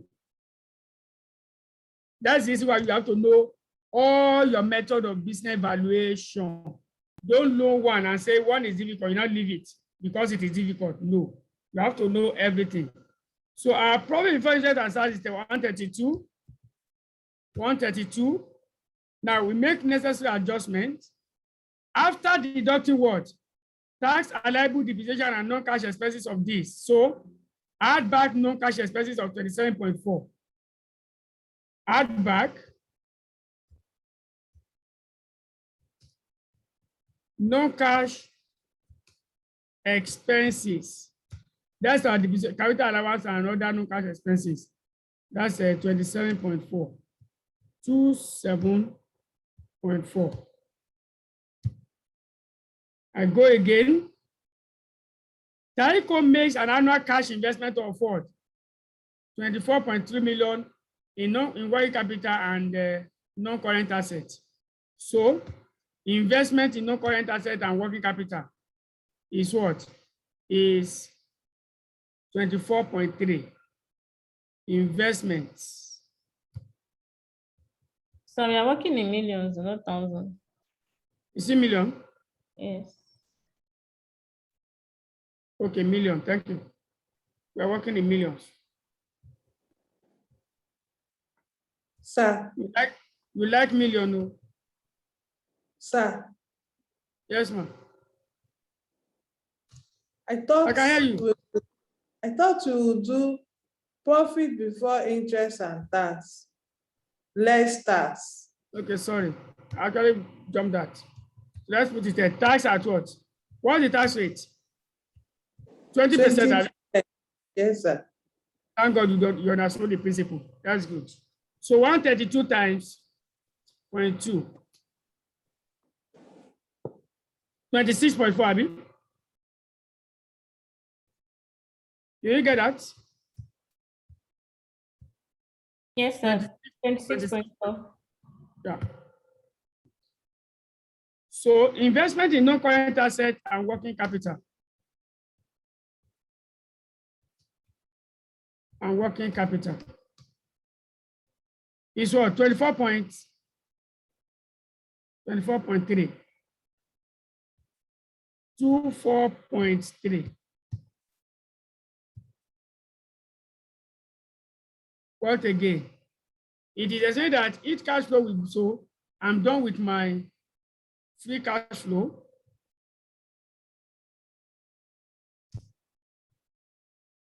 What is the value?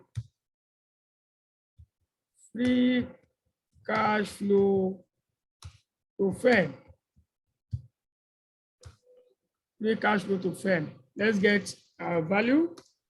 I have 132 minus 36.4 plus 27.4 minus 24.3. 108.7. Did you get the same thing? Yes, sir. That is our free cash flow to firm. So what next do you say we should do here? What do we do? Get our PV. What do we do? Is that the market value? No, we get the PV of free cash flow to firm. You said? We need to get the PV of free cash flow to firm, which is the market It means value. that we're going to discount. You now go back to the question. How does the question want me to discount? They will say, it is estimated that if free cash flow will grow at what 3% annually for the foreseeable future. So perpetuity, Abi, that free cash flow you have computed will grow at 3% into perpetuity. It will go into perpetuity. So we are going to grow the free cash flow to perpetuity, and our cost of capital is 11%.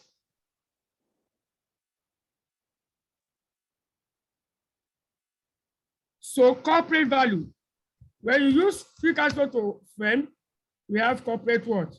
Corporate value. Corporate value is equal to free cash flow to firm in year 0 into bracket 1 plus G, because it is growing, as the question says, everything here over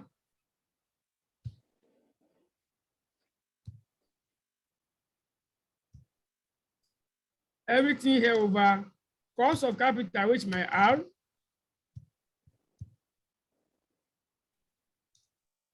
R, which is my WACC, minus growth rate, G. That's the formula I need. It's as simple as that. So corporate value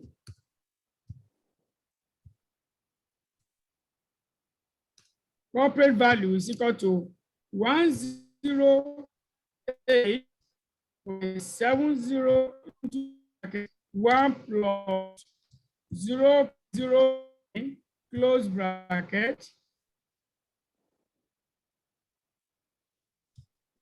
over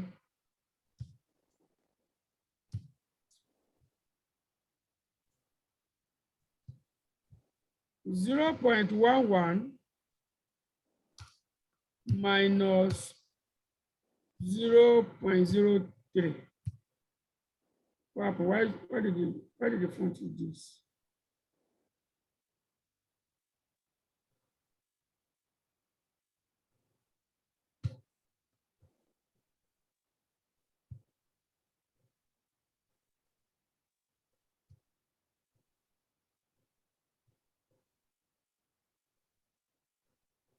So corporate value will be equal to 108.7 into bracket 1.03, everything over 0.08, I mean, yeah. So that will give us 108.7 times 1.03 divided by 0.08. 1399. I have 1399.5. So we can add it up to like for 1400 if you like, or 1,400. That is my corporate value. Now, but what do I need? I need market value of equity. Market value of equity is what I need. So market value of equity will be corporate value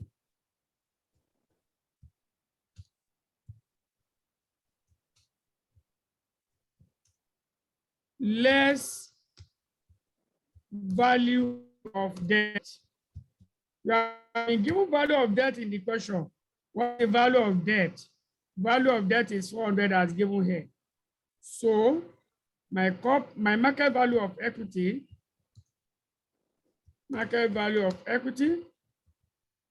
is equal to 1,400 minus 400. That's what? 1,000. That is the market value of equity. So what is the market price per share? Market price per share is 1,000 divided by, what is the number of shares? 263 million over 263. 263. That will give me my MPS to be equal to 1,000 divided by 263. I have 3.8. That's a pre-acquisition market value of Taiko. So we are done with pre-acquisition market value. Is it not the same process? In the one we saw, what did we compute first? We computed pre-acquisition market value, post-acquisition market value. Pre-acquisition market value, post-acquisition. That is the first thing you need to do before you start doing whatever you need to do in merger and acquisition. Compute pre-acquisition market value, compute post-acquisition market value. Very key. That is the starting point. So we are done with pre-acquisition market value. We go and compute post-acquisition market value. That is market value of the combined company. That is market value after the acquisition of Taiko. Market value of the combined company.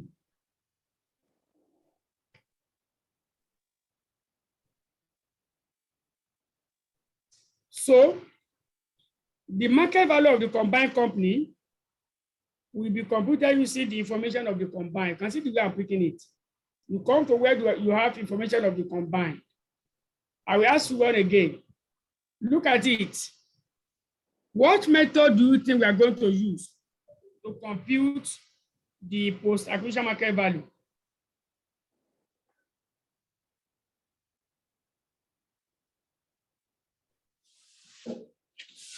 I can't see the question. We are seeing your mail. What do you say? We can't see the question. I'm seeing your mail.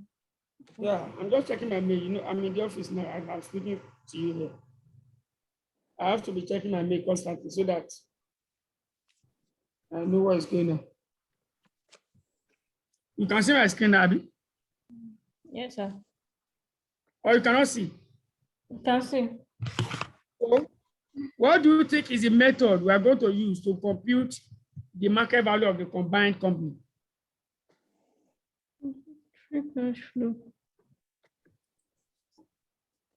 Mrs. Angela, Mrs. Chiwe, what method are we going to use? I'm going to. You are doing what? I'm going through the question to know. Okay. Go through it well. If you want to tell me, I will not tell you. It's free cash flow. What type of free cash flow? To frame. We can Okay. either do to frame and anyone, or it's to frame since it's combined company. Information. You said we can also use what? It's free cash flow. You cannot use free cash flow to equity now. No, but we can compute free cash flow to equity from that free cash flow to equity. You can't. Why? Where is your interest? Interest. Okay. Eh? What Do you I have mean, interest? what I mean is once we get the corporate, we can get the And that's not free cash flow again, that's market value. You understand? So we are using free cash flow to defend. After complete, just like what we did under Taiko, after getting free cash market value to defend, which is corporate value, we now what? We now compute market value of equity.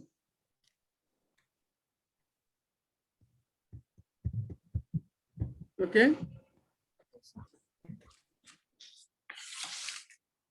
So we are given, the question says, if Opauco company, if Opauco acquires Taiko, it is said that the combined company sales revenue will be what? 7,351 million in the first year. And after that, it will grow at what? 54.4% for the foreseeable future. After the first year, sales revenue will grow by 5.02% every year for the next what? For the first 3 years. For the next 3 years after the first year. So this is the first year sales revenue. After that, we now grow for the next 3 years at 5.02%. So what does that mean? All in all, we are going for what? 4 years. We have to compute our free cash flow for 4 years. So let's go and start that. I'm going to use table for this so that life will become simple for me.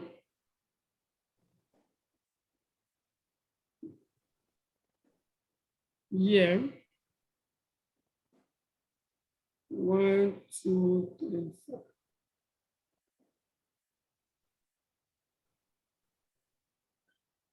Okay. Yeah, 1, 2, 3, 4.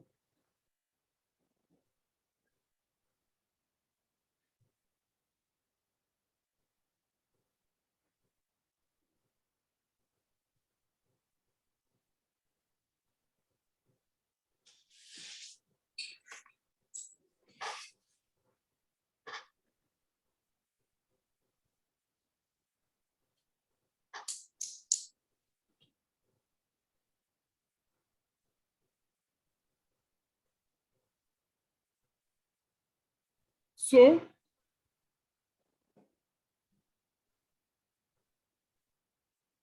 no, sorry, so let me remove this one. That one is not needed. And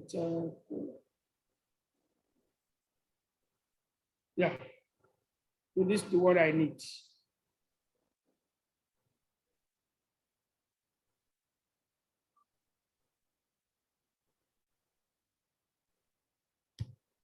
We are working in millions, have you?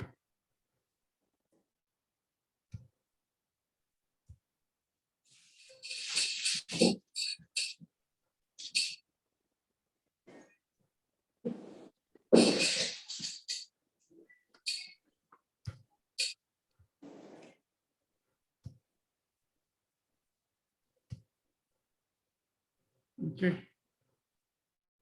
So the first one is revenue. This will be going at what? 5.02%. 5.02%. As stated in the question.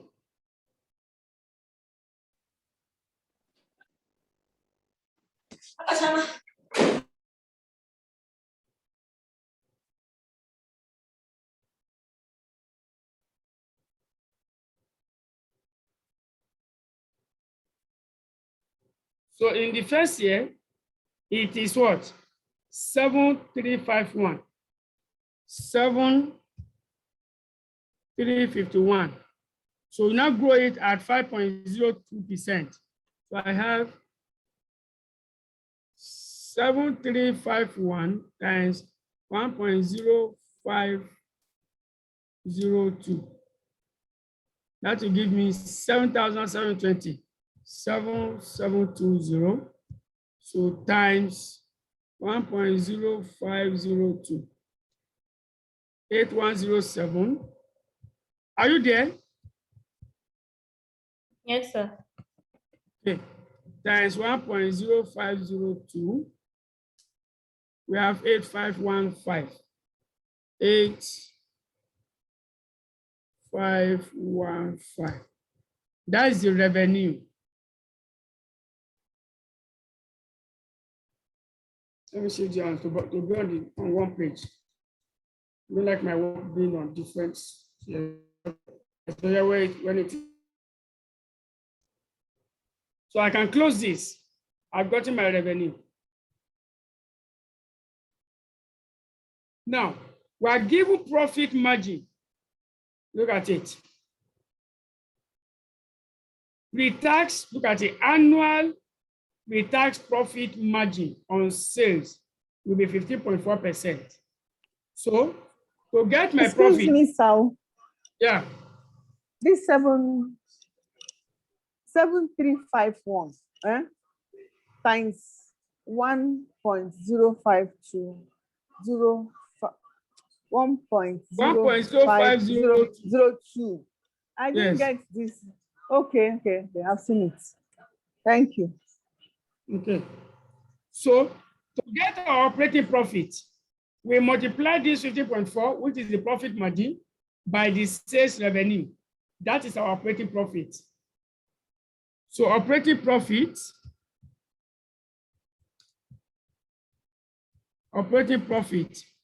that is 15.4% times revenue. 15.4% of revenue. So let's get that.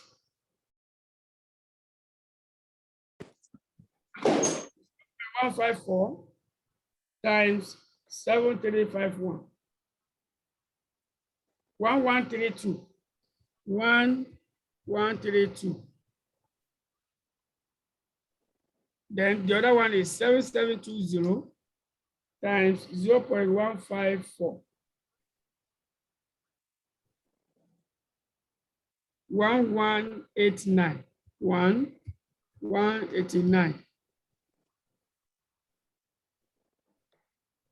8107 times 0.154. 1248.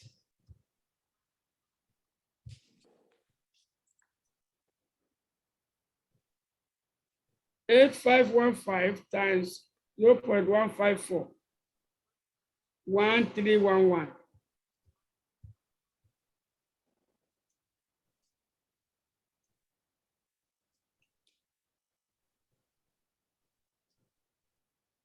You are working in millions, are you?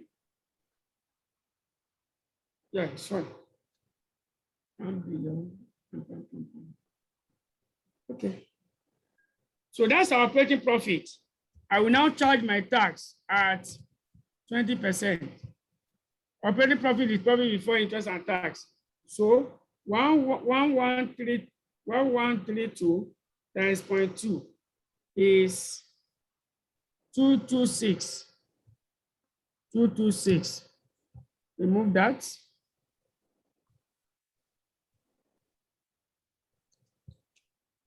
One 1189 times 0.2, 238.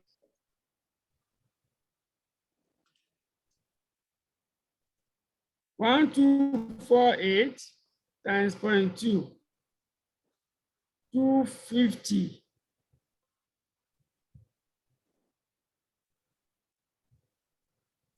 1311 times 0.2,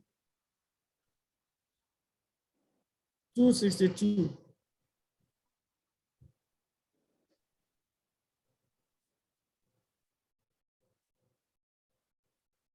So that's our tax.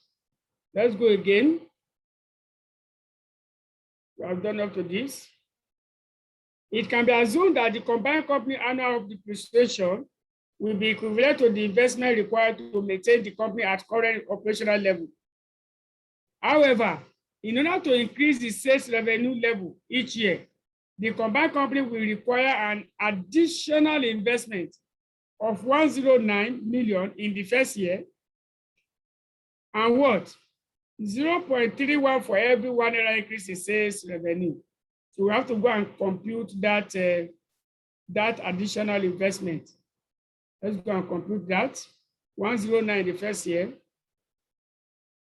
Additional investment.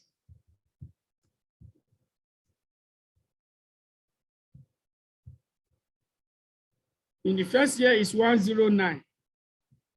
Now, after the first year, it will be based on increase in revenue. So let me go and call that workload. Workings. Working 1. Additional revenue. Sorry, additional investment. Additional investment. So I have year 1, year 2, year 3, year 4. Year 1, year 2, year 3, year 4. You bring the revenue because we're told that it's increase in revenue. What's our revenue? I will copy the revenue from there. 1132, sorry. 7351. Can you give me the revenue? 7351. 7720. 7720. Third one. 8107. 8107. And the last one is what? 8515. 8515. So these are the revenue we have. You now go and compute incremental revenue. What is the incremental? Because that's what the question says. Every 1 naira increase in sales, every 1 naira increase in sales, we attract additional investment of what? 0.31. So I need to compute my increase in sales. I will now multiply by 0.31. So increase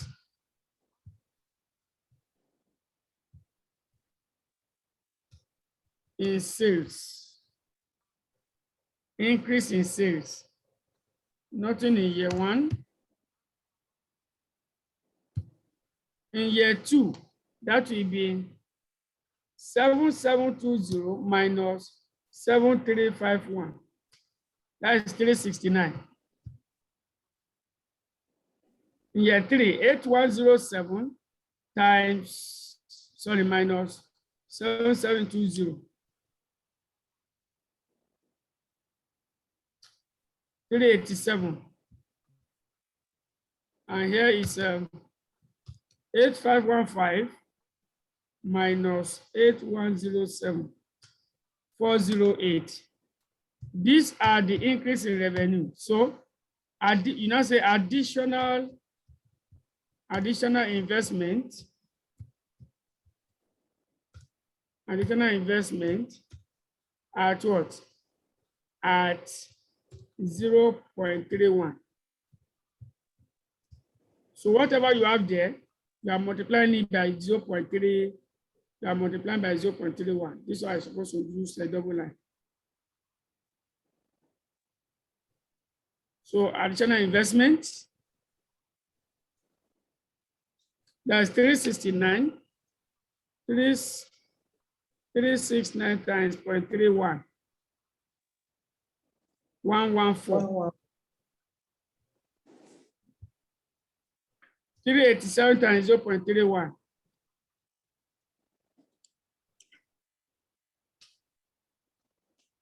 120. 120. 408 times 0.31. 126. So that's the additional investment.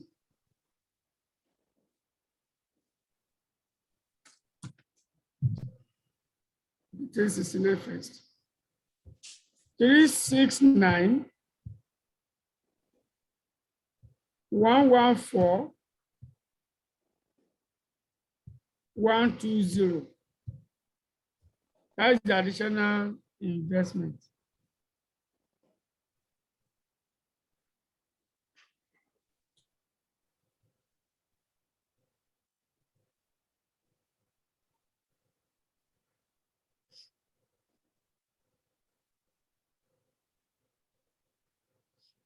Okay. Year 1 is what? I don't understand why you start with 369.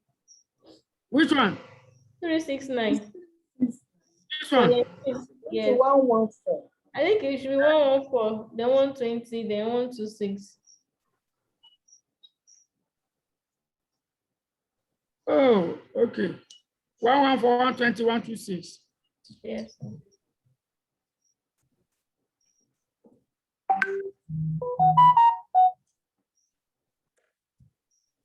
114, 120, have you? Am I correct? Yes. 126. So after that, after the first 4 years, it is right that the combined company free cash flow will grow. Now you can see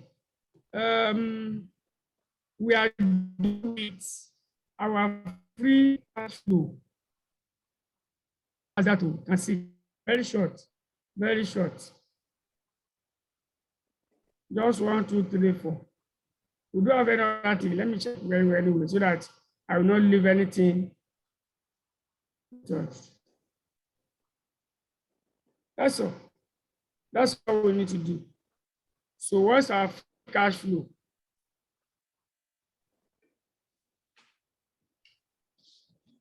Sir, but the question says that the company depreciation will be equivalent to additional investment. Yes, that's why we did not add back depreciation now. They said they are the same. Depreciation and additional investment same. You invest like what we have here. Look at it. Under Taiko, what did we do? We added depreciation, have you? Yes, sir. And what did we do to investment? We deduct it. But for combined, they said they are the same, so you don't need to add and deduct again. Okay. That's the reason why that information I just tell you that you should not bother with depreciation. Of course, depreciation for the combined company is not even given to you. That's the reason why they gave that information. Did you understand, please? Yes, sir. Okay. So free cash flow. Sir, please come again.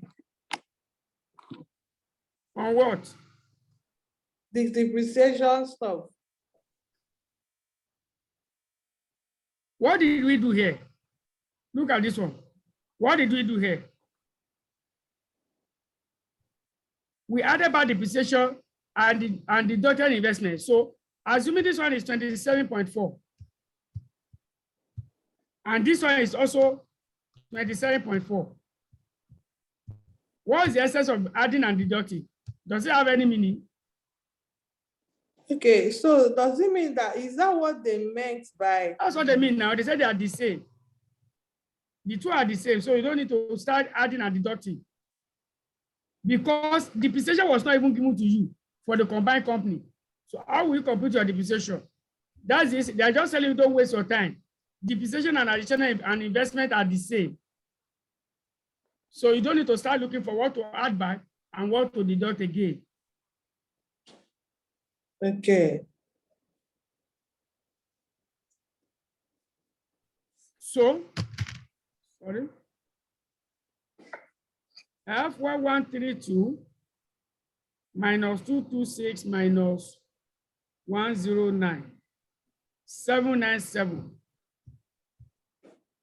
For year 2, 1189 minus 238 minus 114, 837. 1248 minus 250 minus 120, 878. 1311 minus 262 minus 126, 923. 923. That is the cash flow.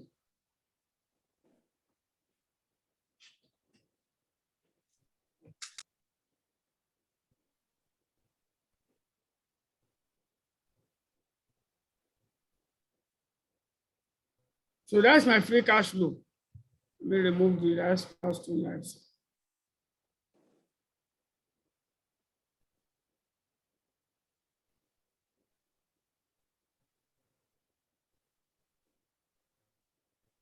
So corporate value, we need to compute our corporate value. Look at it. The question says that the free cash flow will go at what? 2.4% annually for the foreseeable future. For the foreseeable future. So it's also perpetuity. And what is the cost of capital?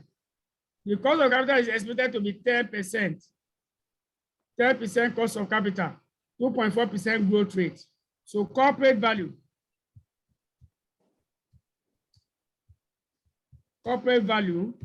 is equal to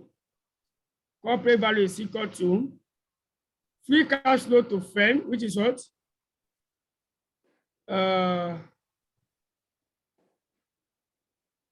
let's do it this way. Let me insert more column here so that we can do for year 1 to 4 there. Let me do for year 1 to 4 right there. I don't know.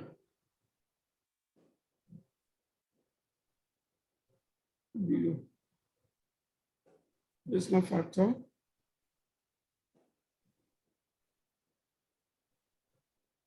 Okay. So DCF at 10%. At 10%. We are discounting the cash flow. Now let me remove this line.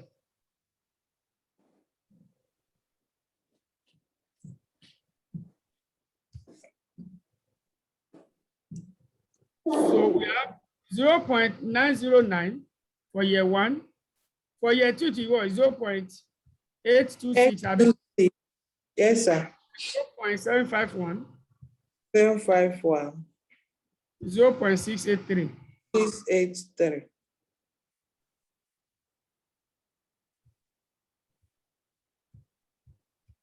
So what's going to be the present value?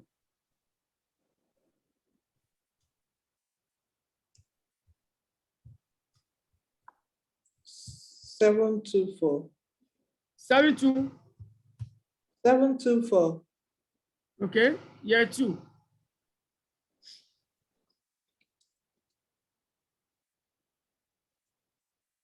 $691. 691. Year 3.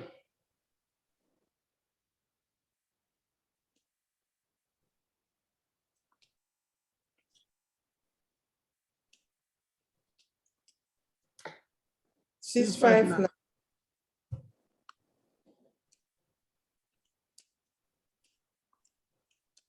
Yeah, for 630. 630.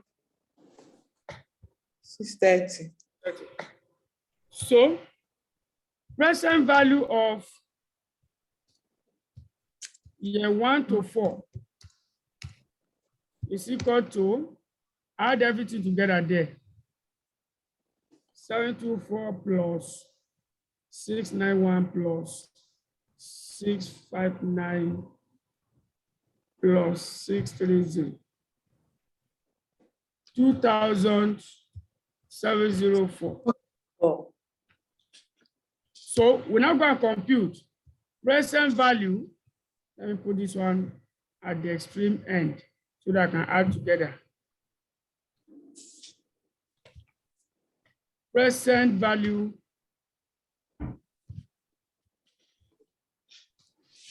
of year 5 to infinity. Year 5 to infinity. That will now be equal to free cash flow in year 4, which is 923. This is going by 1.024, 2.4%. Abi, over cost of capital 0.1 minus 0.024. Then whatever I have here, I'm multiplying by discount factor of the base year. Multiply by discount factor of the base year. My base year is year 4. So times 0.683. 0.683. So 0.1 minus 0.024 will be 0.076. 923 times 1.024 divided by 0.076 times 0.683. 8,500. Sorry, 8,494. 8,494. 8,494. So add these two together.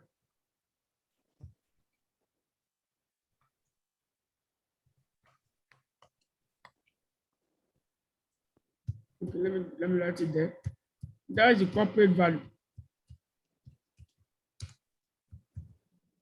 That's the corporate value.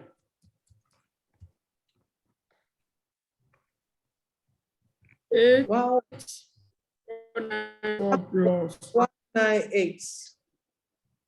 11,098. 11,198 is our corporate value.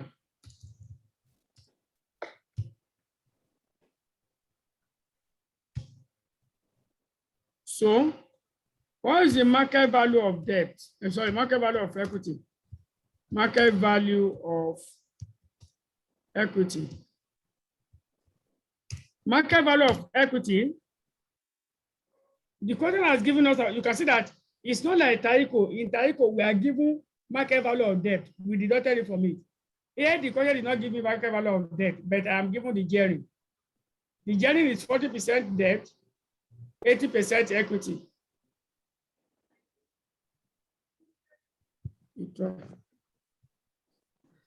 40% debt, 60% equity.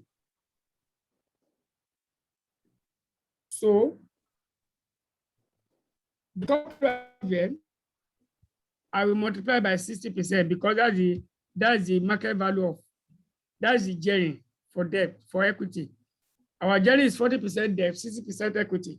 So 11,198 times 60% will give me the market value of equity.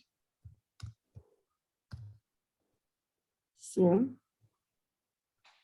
11,198 times 0.6. 6,719. 6,719. That is the market value of equity of the combined company. 1 minute.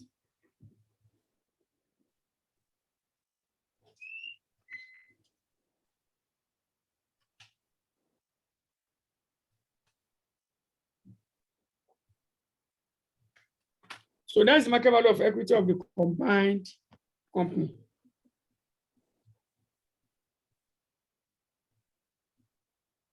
Now, we can now start computing our gain. Let's go to the first one. Excuse me, sir. Yeah. This 11%, 11,198 okay, times 60. That is the portion of the equity. Yes. Okay. Because the gearing is 40% debt, 60% equity. And if this one is total, you have to divide it into equity and what? And debt. Do you understand? Yes. So, the first method of payment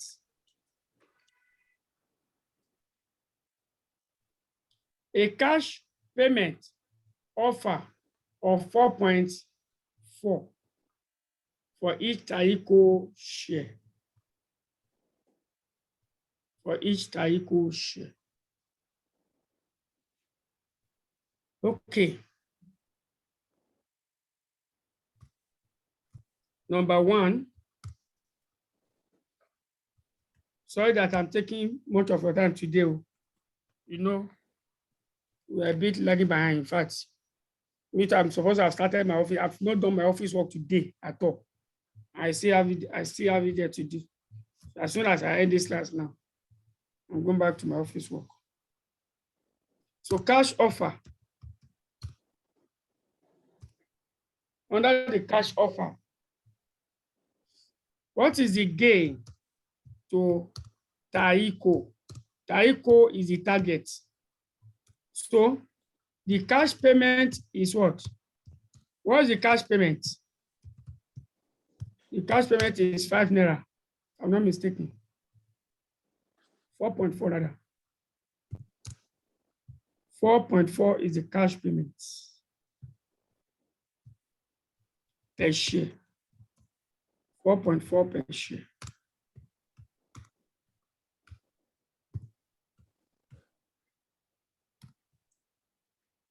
And what is the pre-acquisition market price? The acquisition MPS of Taiko is what? 3.8. It's 3.8. So this is 3.8. So what is the gain? The gain is a cash offer of 4.4 minus the pre-acquisition market price of 3.8.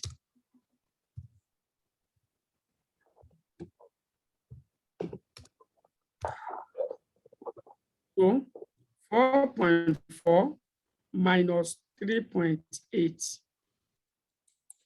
times 100. Okay, for minus 3.8 first.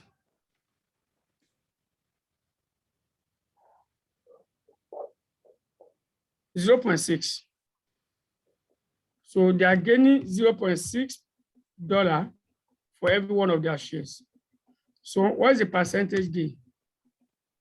The percentage gain is equal to 0.6 over 3.8 times 100.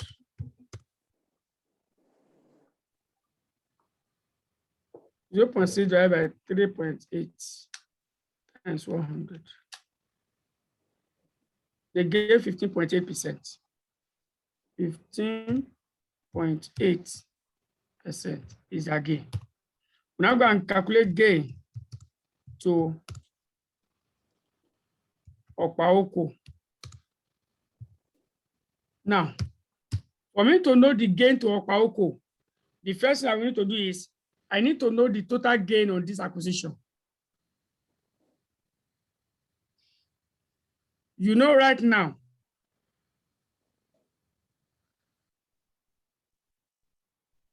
we know the pre-acquisition market value and post-acquisition market value.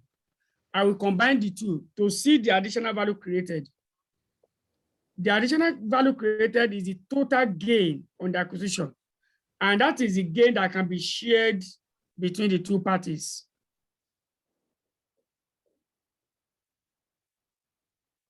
Okay? Oh, that's So, what it's called synergy, right? You said? That's what it's called synergy. Yes, that is synergy. That's what we call synergy. So let's calculate total gain. Total gain, that is what synergy. That is synergy of the acquisition. Total gain of the acquisition. The post-acquisition market value. The post-acquisition market value is 6,719. 6,719. Now, what is the market value? Market value of Opaoko. Market value of Opaoko is what did you calculate before?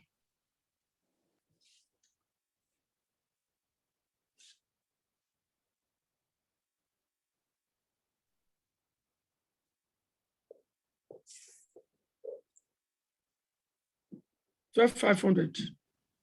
Are you sure? 2.5. Yes. The total is 12,500. But the Per share is 2.5.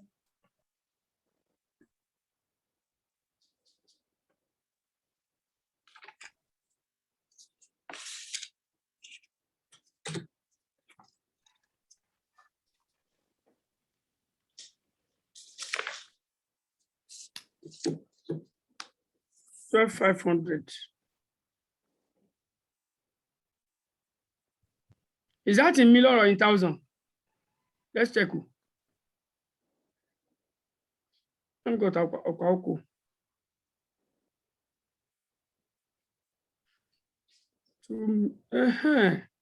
It's 2 million shares, not 5 million. That was a mistake. Do you know why I knew there was a mistake?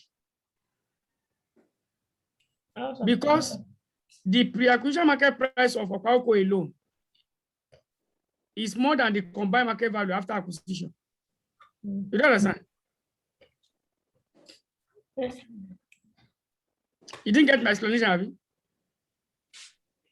I get it, sir. I get it. So that was where I realized there was a mistake in that computation.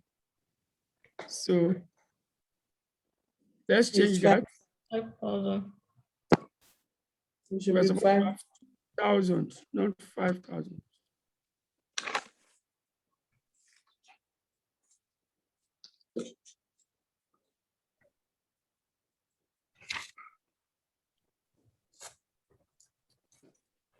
I don't know where I stop again. Okay, so this is supposed to be 2,000. 2,000 shares. So 2.5 times 2,000 is 5,000. This is 5,000. So 5,000. What about for Taiko? For Taiko is 1,000. Yeah, so 1,000. So we have, can I shift this one down? It's 1,000. So Apauko 5,000. I'm deducting it, Abby. 5,000. And Taiko.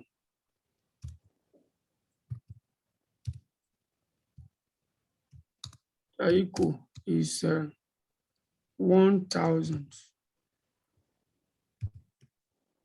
It's 1,000. It's 1,000. So what's the synergy? What's the additional benefit? 619, 719. Abby? 719. That's the total benefit of the acquisition. That's the benefit we get, total benefit of acquisition.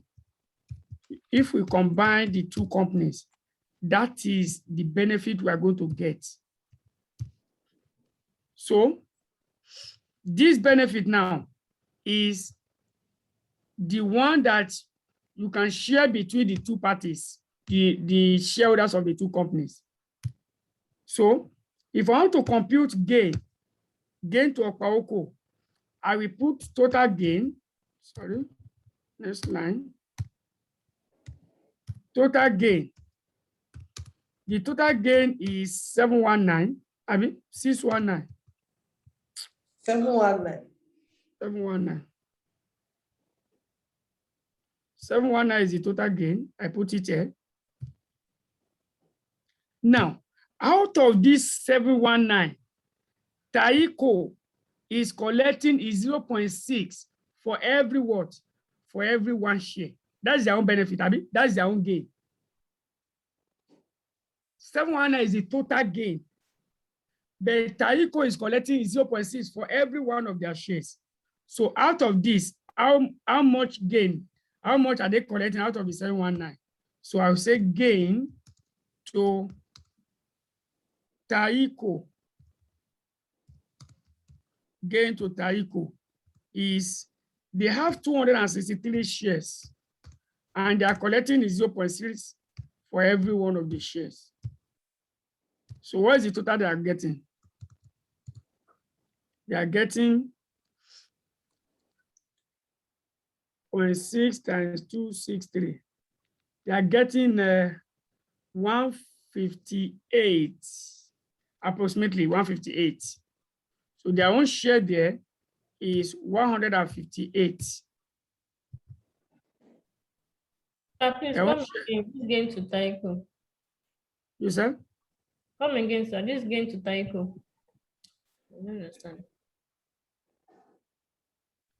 You know, this is the amount that Okwaoko will pay, Abi, in addition to the market value of Taiko, true of us.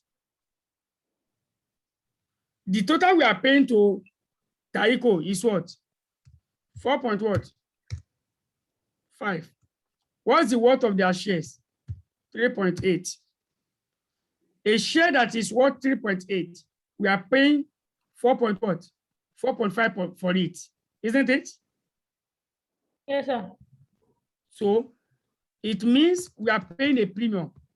The premium we are paying is what? 0.6. That's again. Okay. That's the gain. The premium you are paying is the gain to them now. Okay, yeah. So, and the total gain on the valuation to us is what? 719. You have to remove the premium you are paying to them Okay. to get your net gain. Do you understand?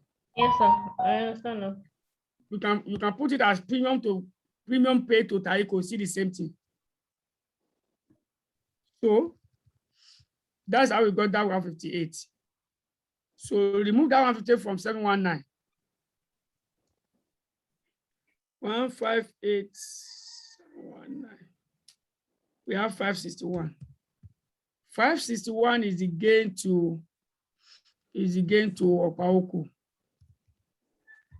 Gain to Okwaoko. So out of the 719, the one that we accrue to Okwaoko is 761. The rest is going to Taiko. So if that is the case, what is going to be the gain per share to Okwaoko? Okwaoko has 2,000 shares. So gain per share to Okwaoko is 561 over 2,000. 561 divided by 2,000. That is 0.28 approximately. What is the percentage gain? Percentage gain would now be equal to 0.28 divided by their share before is what 2.5. So times 100. Times 100. So 0.28 divided by 2.5 times 100. 11.2%. So they gain 11.2%. So under the share exchange, Taiko will gain 15.8%, while Okwaoko will gain 11.11%. Do we understand that? Hello? Sir, we are here. So under the share exchange, that is the second payment offer. Under the share exchange, let's go and read the information there. You can see that in this one, they didn't give you the number of shares to offer. Look at it. The question says through a share for share exchange, where a number, they didn't give you the number, where a number of Taiko shares are exchanged for a number of Okwaoko shares, such that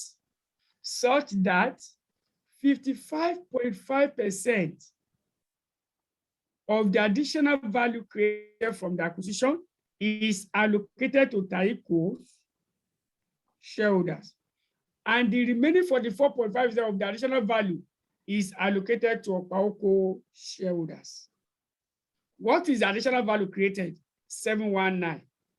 So if we are using a share for share exchange, 55.5% of the benefit, that is 55.5% of 719, will be the gain to Taiko.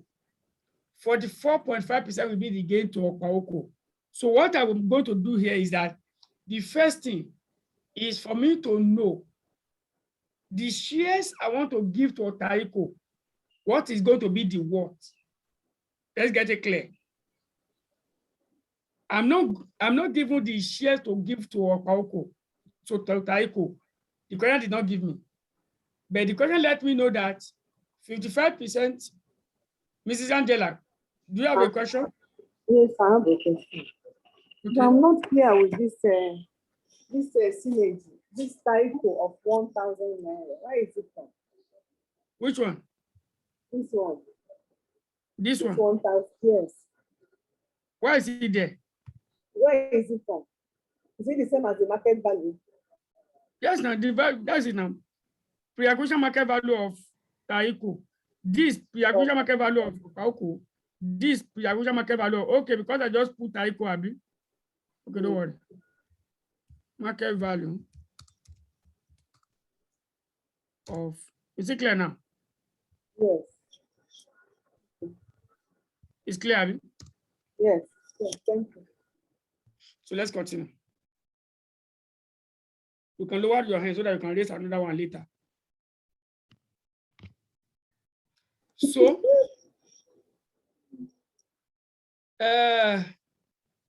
the first task before me here, we are going to solve this class by 12.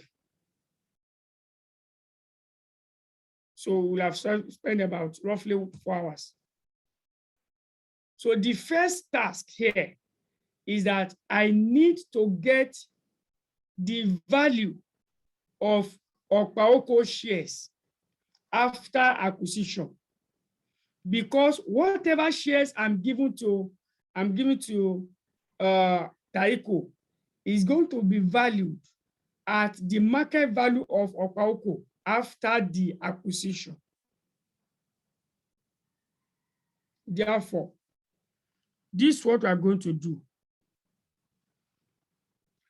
I will compute the post-acquisition market value of Okaoko shares. Okaoko shares. How will I get that? Their current share price is their current share price is 5,000. That's their current share price. And their own benefit, share of gain. Their own share of the gain, the current test is going to be what? 44.5%. 44.5% times 719 times 719. So what would that give us? 0.445 times 719. That is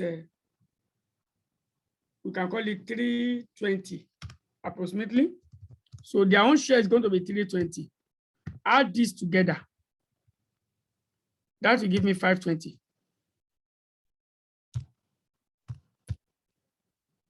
So that is the total value of shares. That is the total value of their shares after the acquisition. Because before, their share is 5,200. Sorry, their share is worth 5,000. And now they share a benefit that is worth 5,320. So their value of shares after acquisition will increase by the benefit they get. Okay, it will increase by the benefit they get. What is the number of shares after acquisition? Number of Okaoko shares after acquisition. After acquisition, their share will still be 1,000. That is for Okaoko shareholders. So this 1,000 is excluding, I say 1,000, 2,000. This 2,000 is excluding the share we are giving to Taiko shareholders, because the gain here is also excluding their what? Their gain.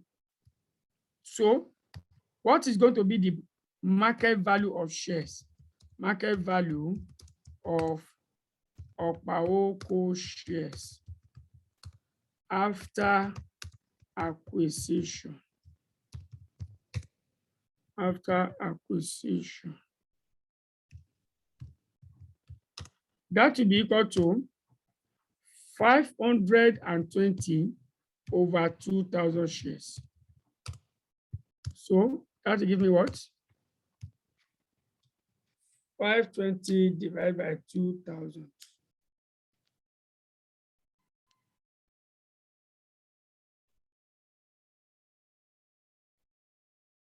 $5,200. 5,200 divided by 2,000. 2.6. The share price will be 2.6 after acquisition. 2.6 per share. 2.6 per share after acquisition. Sir, Yes. when you add 5,000 to 320 to give us 5,320. Okay. Okay, let me confirm that. 0. Value of shares, 5,320. Yeah, 5,320. I don't know.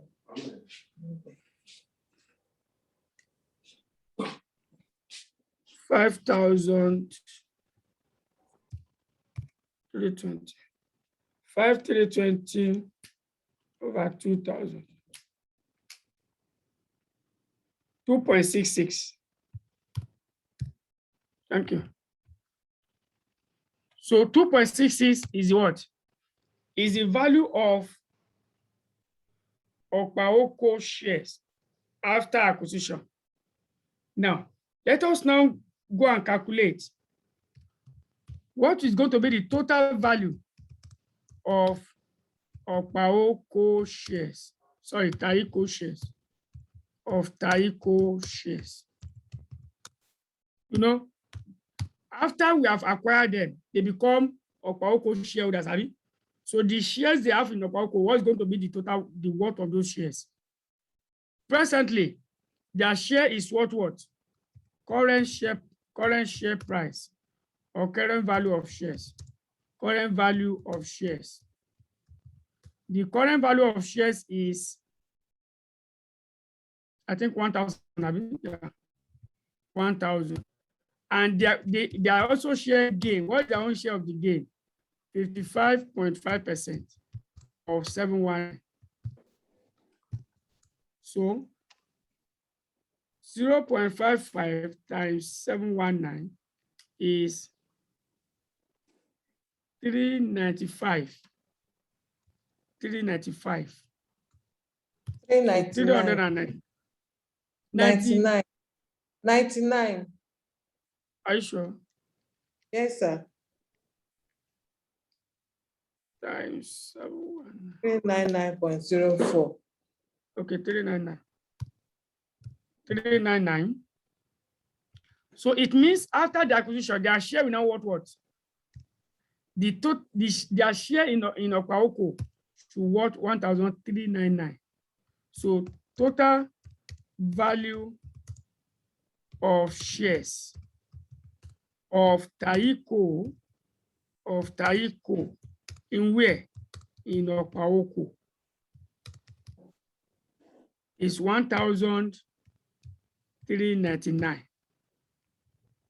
So the question now is, how many shares are we going to give them that the total share will be worth 1,399?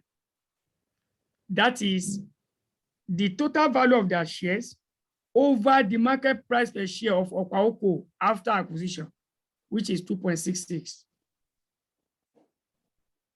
So I will have number of shares offered. Number of shares. number of shares to issue. Number of shares to issue is going to be the total value of their shares, 1,399 over market price per share of Okpaoko after acquisition, which is 2.66. So how many shares? 1,399 over 2.66. We should give them 526 shares. True or false? So they should receive 526 shares. Now, how many shares do they have currently? Before acquisition. Number current. They have 263 million. Good. Number of shares before acquisition is equal to 263. 263. Now, if they have 263 shares, now we are giving them what? 526 shares. What is the ratio? Do you understand? We are giving them 526 shares in place of what? 263. What is the ratio? So the ratio is equal to 526 over 263. 526 divided by 263. So That's 2. That is 2. 2 for, that is 2 for 1. Is 2 for 1. Do you understand? That is 2 for 1. So they are receiving 2 shares in place of 1 share. So how will I calculate the gain? I can calculate the gain. I will now say gain to Taiko. It's not easy for me to calculate the gain. Gain to Taiko. They receive what? They receive 2 shares valued at what? Valued at 2.66. So I have 2.66 times 2. 2.66 times 2. That's 5.32. 5.32. 5.32. And what? They sold 1 share. They sold 1 share at 3.8. 3.8, sir. 3.8. They sold 1 share at 3.8. So this times this 3.80. So what is the gain?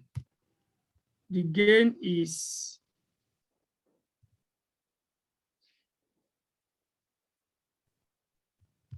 the gain is 5.32 minus 3.8. They are gaining 1.52. This 1.52 is gain on how many shares? Gain on how many shares? Talk now. This gain on how many shares? Yeah. Eh?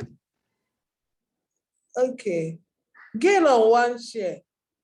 Gain on 1 share because the gain is always on what they sell. You understand? So it's gain on 1 share. So what is going to be the percentage gain? Percentage gain will be equal to 1.52 over 3.8 over 3.8 times 100. So 1.52 divided by 3.8 times 100. So they gain 40%. So what is the gain to Okpaoko? The gain to Okpaoko is what?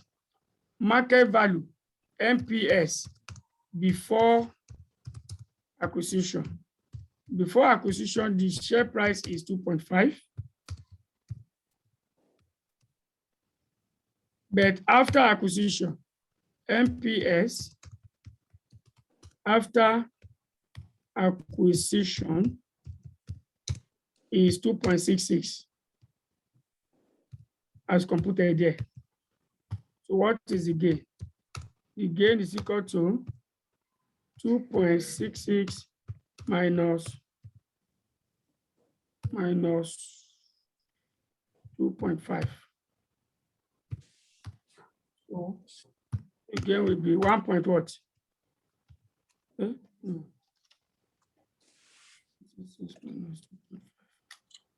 0.16. 0.16. 0.16. So what's the percentage gain? Percentage gain is equal to 0.16 over 2.5 times 100 times 100.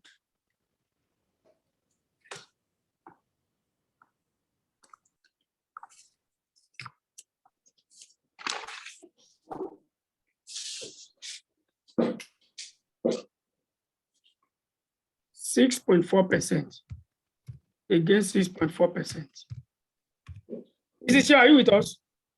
Yes, sir. Mrs. Shea, I share this, sir.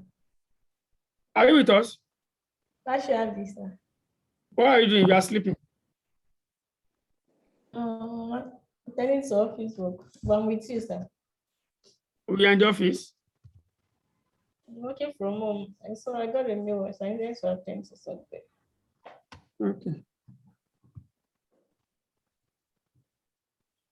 So, number 3 payment offer is what? Mixed offer. Mixed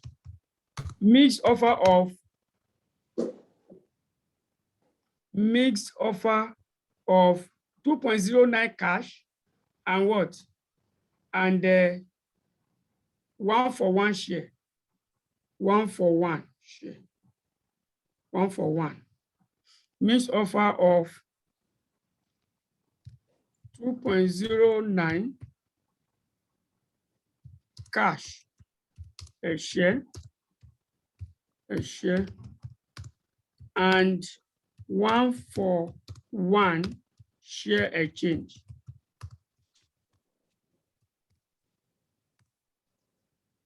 Now, the question has told you that under this 0.30, if we decide to go by this option of mixed offer, after the acquisition, the share price of Opauco will be what? Will be 2.6. That's the post-acquisition market price of Opauco after acquisition. If we go for option 3, therefore, I can calculate my gain to Taiko. Gain to Taiko is that they will receive cash. They will receive cash payments per share. Cash payment per share of 2.09. And they will also receive what? They will also receive one share valued at what? Valued at 2.6. So that's another 2.60. So that's the total they will receive on one share. They will receive this total on one share. So add this together. What's the total consideration? Total consideration. Total consideration is 4.69. Abi? Yes. Total consideration will be 4.69. That's the total they are collecting. And what's the market price before acquisition? MPS before acquisition. Before acquisition is 3.8. It was 3.8 before. And now they collected 4.69 on that share. A share that is worth 3.8, they sold it for 4.69. What is the gain? gain is 4.69. 4.69 minus 3.8. The gain is 0.8. Abby? Yes, sir. 0.89. The gain 0.89. So if the gain 0.89, what is the percentage gain? Percentage gain is 0.89 over 3.8 times 100. 0.89 divided by 3.8 times 100. So they gain 23.4%. And under the, sorry, for gain to Opaoko. Now, the total gain on this acquisition is 719. Abi, is 719. That's the total gain on the acquisition. And we are paying, Taiko is receiving 0.89 for every one of their share out of the total gain. So gain to Taiko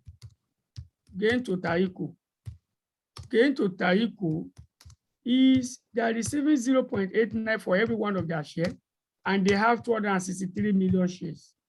So what is the total they are receiving? The total they are receiving is 0.89 times 263. They are receiving 234 million. 234. So remove this from the total. Remove this from the total. Remove this from the total. We have gain to Opaoko. So gain to Opaoko is 719 minus 234. That is what? 485. So their own gain is 485. Mrs. Angela, question, Abby? Or you've not put on them? As I say, put your hand down so that you can raise it again later. So, what will now be the gain per share? The gain per share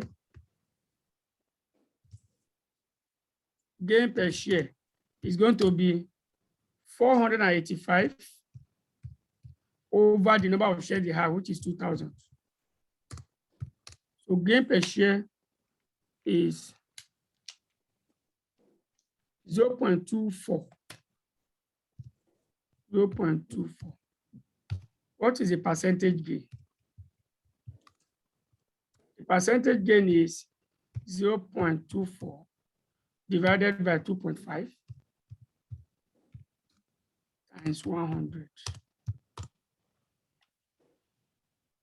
0.24 divided by 2.5 times 100. They gain 9.6%. So that is the end of this solution to this question. Any question before we call it a day? It's already 12 o'clock.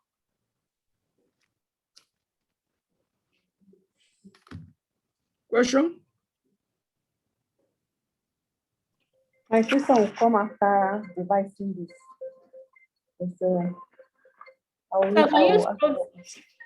Please, can you scroll down to see the second working? It's only one working we have now. Only one working. Okay. I thought I missed one. No. Okay. It's only one.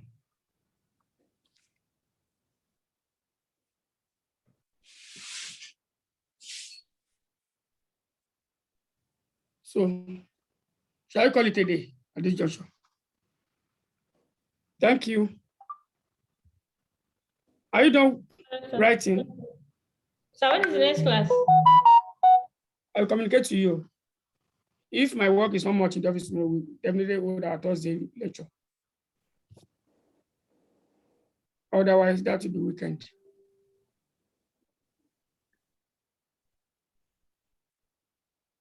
Okay?